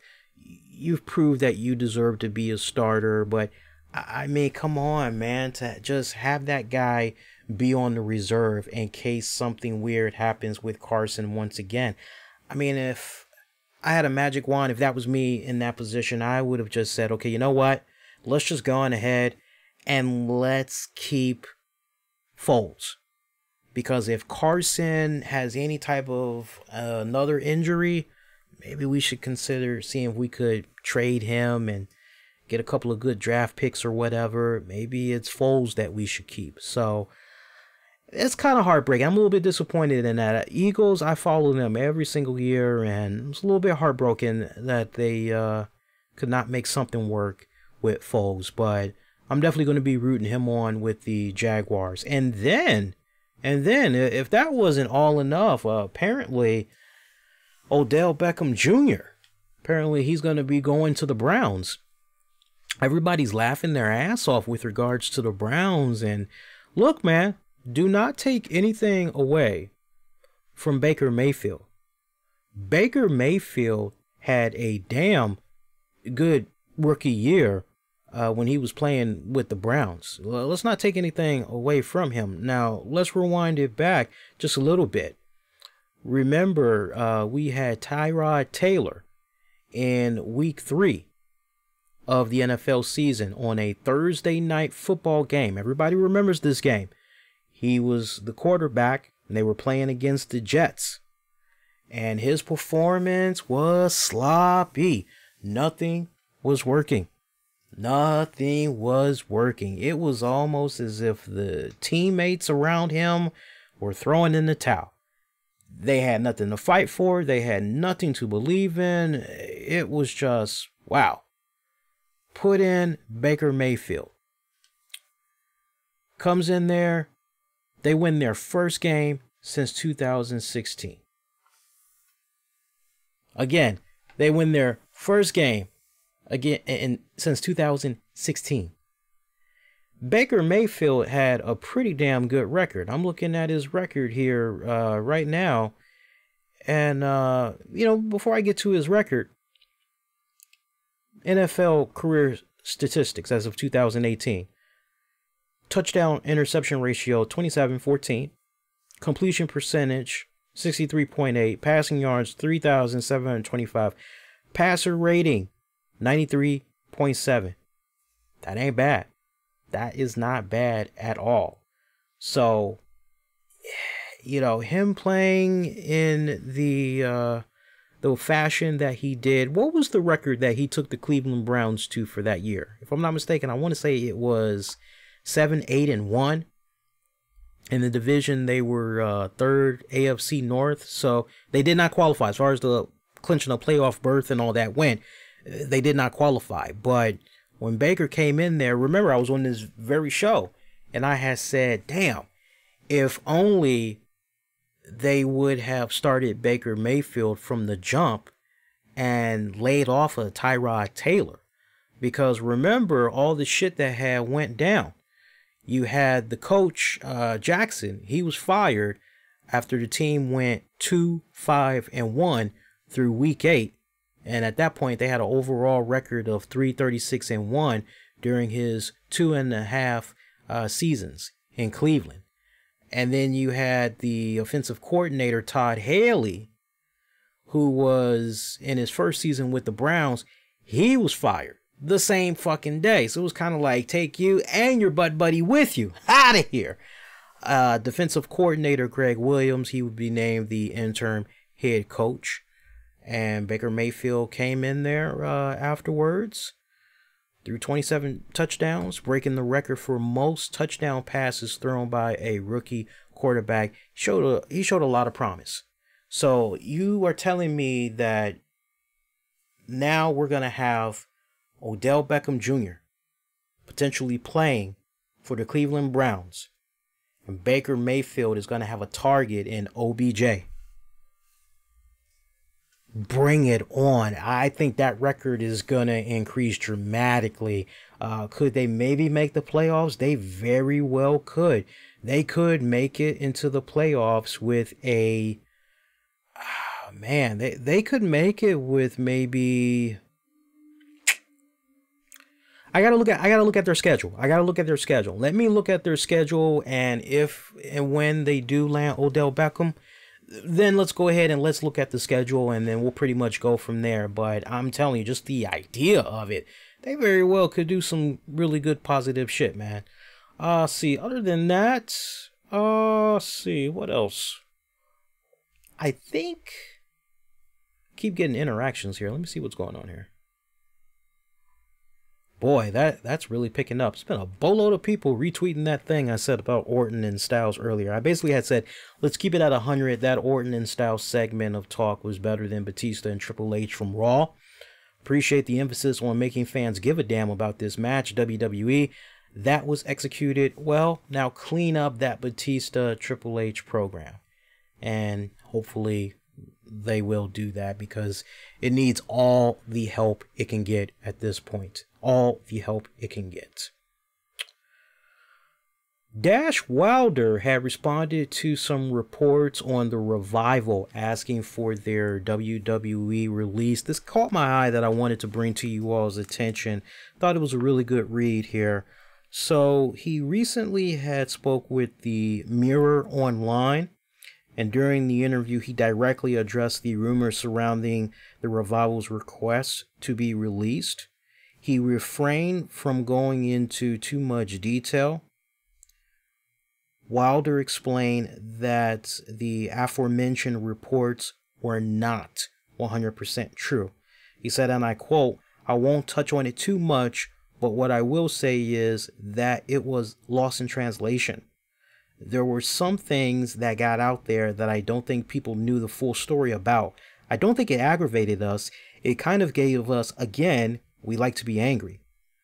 We like to be mad at things and have something to fight for. So that gave us more fuel for the fire, and we were like, we'll have fun with the internet over that, as they don't know what's what, so we're not going to tell them otherwise." And remember what happened when the news had first broke out that, these guys asked for their releases from the WWE. What happened? All of a sudden, the AEW Kool-Aid drinkers, they're trying to get out of their contract so they can come to the AEW. You look at what was said about Luke Gallows, I don't know why I keep saying Doc Anderson, right? Luke Gallows, Doc Anderson. You see what was going on with them. Oh, they're trying to get out of their contracts. It's up for renewal. They're saying they're not going to renew. They're going to go to AEW. You see all this stuff that's now playing about. And it just goes to show you that it's really good. Very good. As much as you may be an inspiring podcaster and you may want to jump on that, it just goes to show you. Even when you are a person reading the wrestling headlines, hey, it's good to really take a step back and have that whole, well, if this is true, and then if it's not true, and for me, something always seemed, I'm not buying that story. Because then you saw what became of them the very next couple of weeks, and it was, okay, I think WWE and the Revival are just having fun with people now. I don't think this was ever legit. If anything, maybe there was creatively some frustrations in how they were being utilized on the flagship show. And they may legitimately had some type of gripe about what they had saw happening in the tag division up to that point that they were airing out their grievances.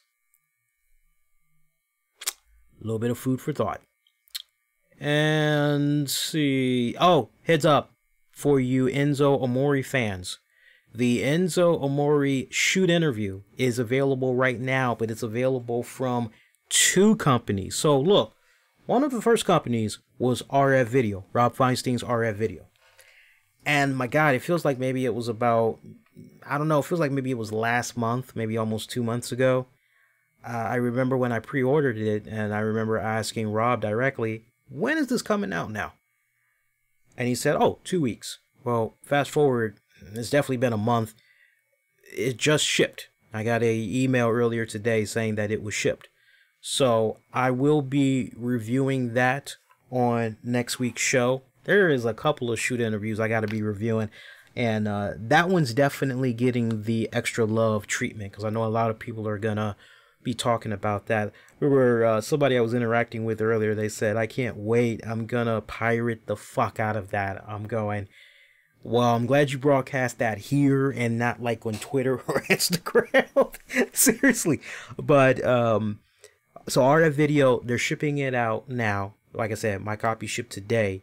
For those of you that maybe cannot wait, you want to whet your appetite a little bit, Title Match Wrestling has done their own respected shoot with Enzo. They've put up little parts on their YouTube channel, and it's available in its entirety streaming on their site. So you could check it out. Now, if you've never gotten a free trial before from Title Match Wrestling, you can sign up. I think they offer, if not a week, a 2-week trial that you could do. So you might be able to check out the Enzo shoot interview that they conducted with him that way. But 2 options for you right there. And another thing that caught my eye. XFL. We know that's coming in 2020. Not too much longer to go. I just thought this was interesting as far as how much money has been exchanged between the XFL and the WWE so far. Check this out. WWE sold the intellectual property rights to Alpha Entertainment for $1 million. Alpha was billed over $1.3 million for WWE providing administrative support. And Alpha paid WWE $474,000 for that administrative report. And I should note that WWE has a job posting for an XFL position. So they are still getting all of these pieces together, and I wonder if tickets are now available, because I remember when I looked about almost 2 months ago, tickets were, it was weird how they had it set up. Basically, you had to put, I think, $50 or $100 down to secure a spot for when season tickets became available, so that you could be one of the first people to get dibs, is how I kind of remember it. So I'm a little bit curious, because I haven't gone in their site in a while. I'm curious where they are now, if they released tickets yet. But this has been a very interesting and slow process that has been happening with regards to the XFL. There's one other topic I did want to get into on tonight's show, but I am going to actually save that for a YouTube exclusive. It's actually a really good, interesting topic. It's something that I have been bringing up off and on over the years, and Roman Reigns, of all people, had touched upon it, and I really had enjoyed what he said, but there's so many layers to look at with that topic that he brought up, or that was brought to his attention and he commented on it. That would be probably 25-30 minutes just dissecting it and offering colorful thoughts on it and everything, because it's very dear to my heart. It's something I've been talking about for many years with my friends. I've been talking about this for 20 years now, and the fact that it was brought up and Roman Reigns tackled it, I really loved it. So we're going to hold that off. That's going to be a YouTube exclusive that'll come at you guys for later this week. But in the meantime, as I always say, be kind, rewind, check out previous episodes of the RCWR Show you may have missed on demand and on the downloads, including great platforms such as Spotify, iTunes, TuneIn Radio, iHeartRadio. Use the keywords, the RCWR Show. One more time, give it up to our Patreon members for bringing you in part this episode. Also our sponsors, check them out, do represent. And you can get at me on Twitter, Facebook, Instagram. Use the keywords, the RCWR Show. At this point, your next edition. So again, Patreon members, you guys will get the freaking Captain Marvel. I didn't mean to say it like that. I just got a brain fart. That's all. You guys will get the Captain Marvel review. That's a free-for-all. Everybody will be able to check it out. It'll only be available on Patreon, so you guys will be able to pick it up that way. Maybe in the coming days, we'll upload it to YouTube. I don't know. We'll see. We'll see. And then Brennigan, that will be for our paying Patreon subscribers. And after that, your next edition of the RCWR Show, it will come at you guys on Tuesday, March 19th, 2019. Quick note, just so you guys know, if ever, because I saw the question asked a couple of times past couple of days since we did the Fastlane After Show.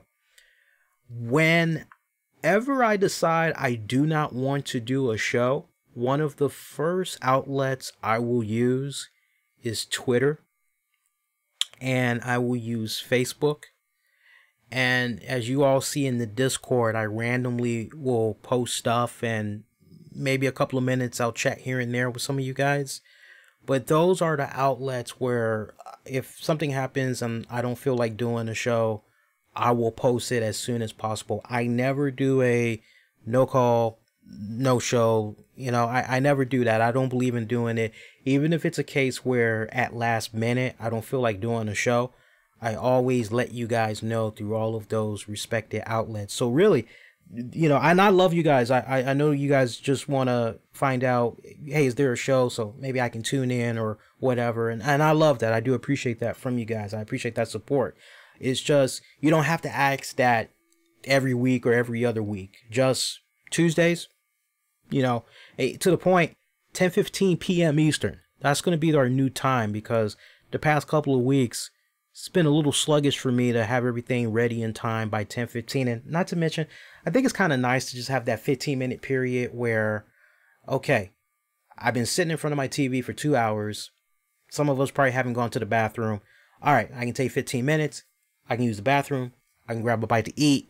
And then I can come on and boom, Lee's going to be on. So from here on out, we're going to start coming on at 10:15.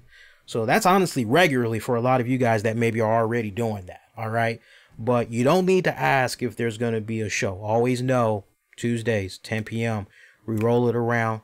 And then if something happens at the last minute, we definitely will let you know all throughout social media. So if you ain't staying connected that way on social media, start doing it. Discord, Twitter, Facebook, Instagram, the RCWR Show. I know we picked up a couple of new listeners too. I was interacting with a couple of people. There's one person, give them a shout out. It was via Facebook. And let me actually see if I can pull their name up real quick here. Give them some love. Shout out to Khalib. Khalib was saying to me earlier today, hey, I've been checking out all of your postings and all that for a while now. I love your Facebook page. always mean to check out the show. Where's the link? So, Khalid, you're listening. Welcome. Let me know what you thought about this week's episode. And that is going to do it. So, until next go round, I am wishing all of you all to be safe. And most importantly, be kind to one another. I will see you next go round. Adios.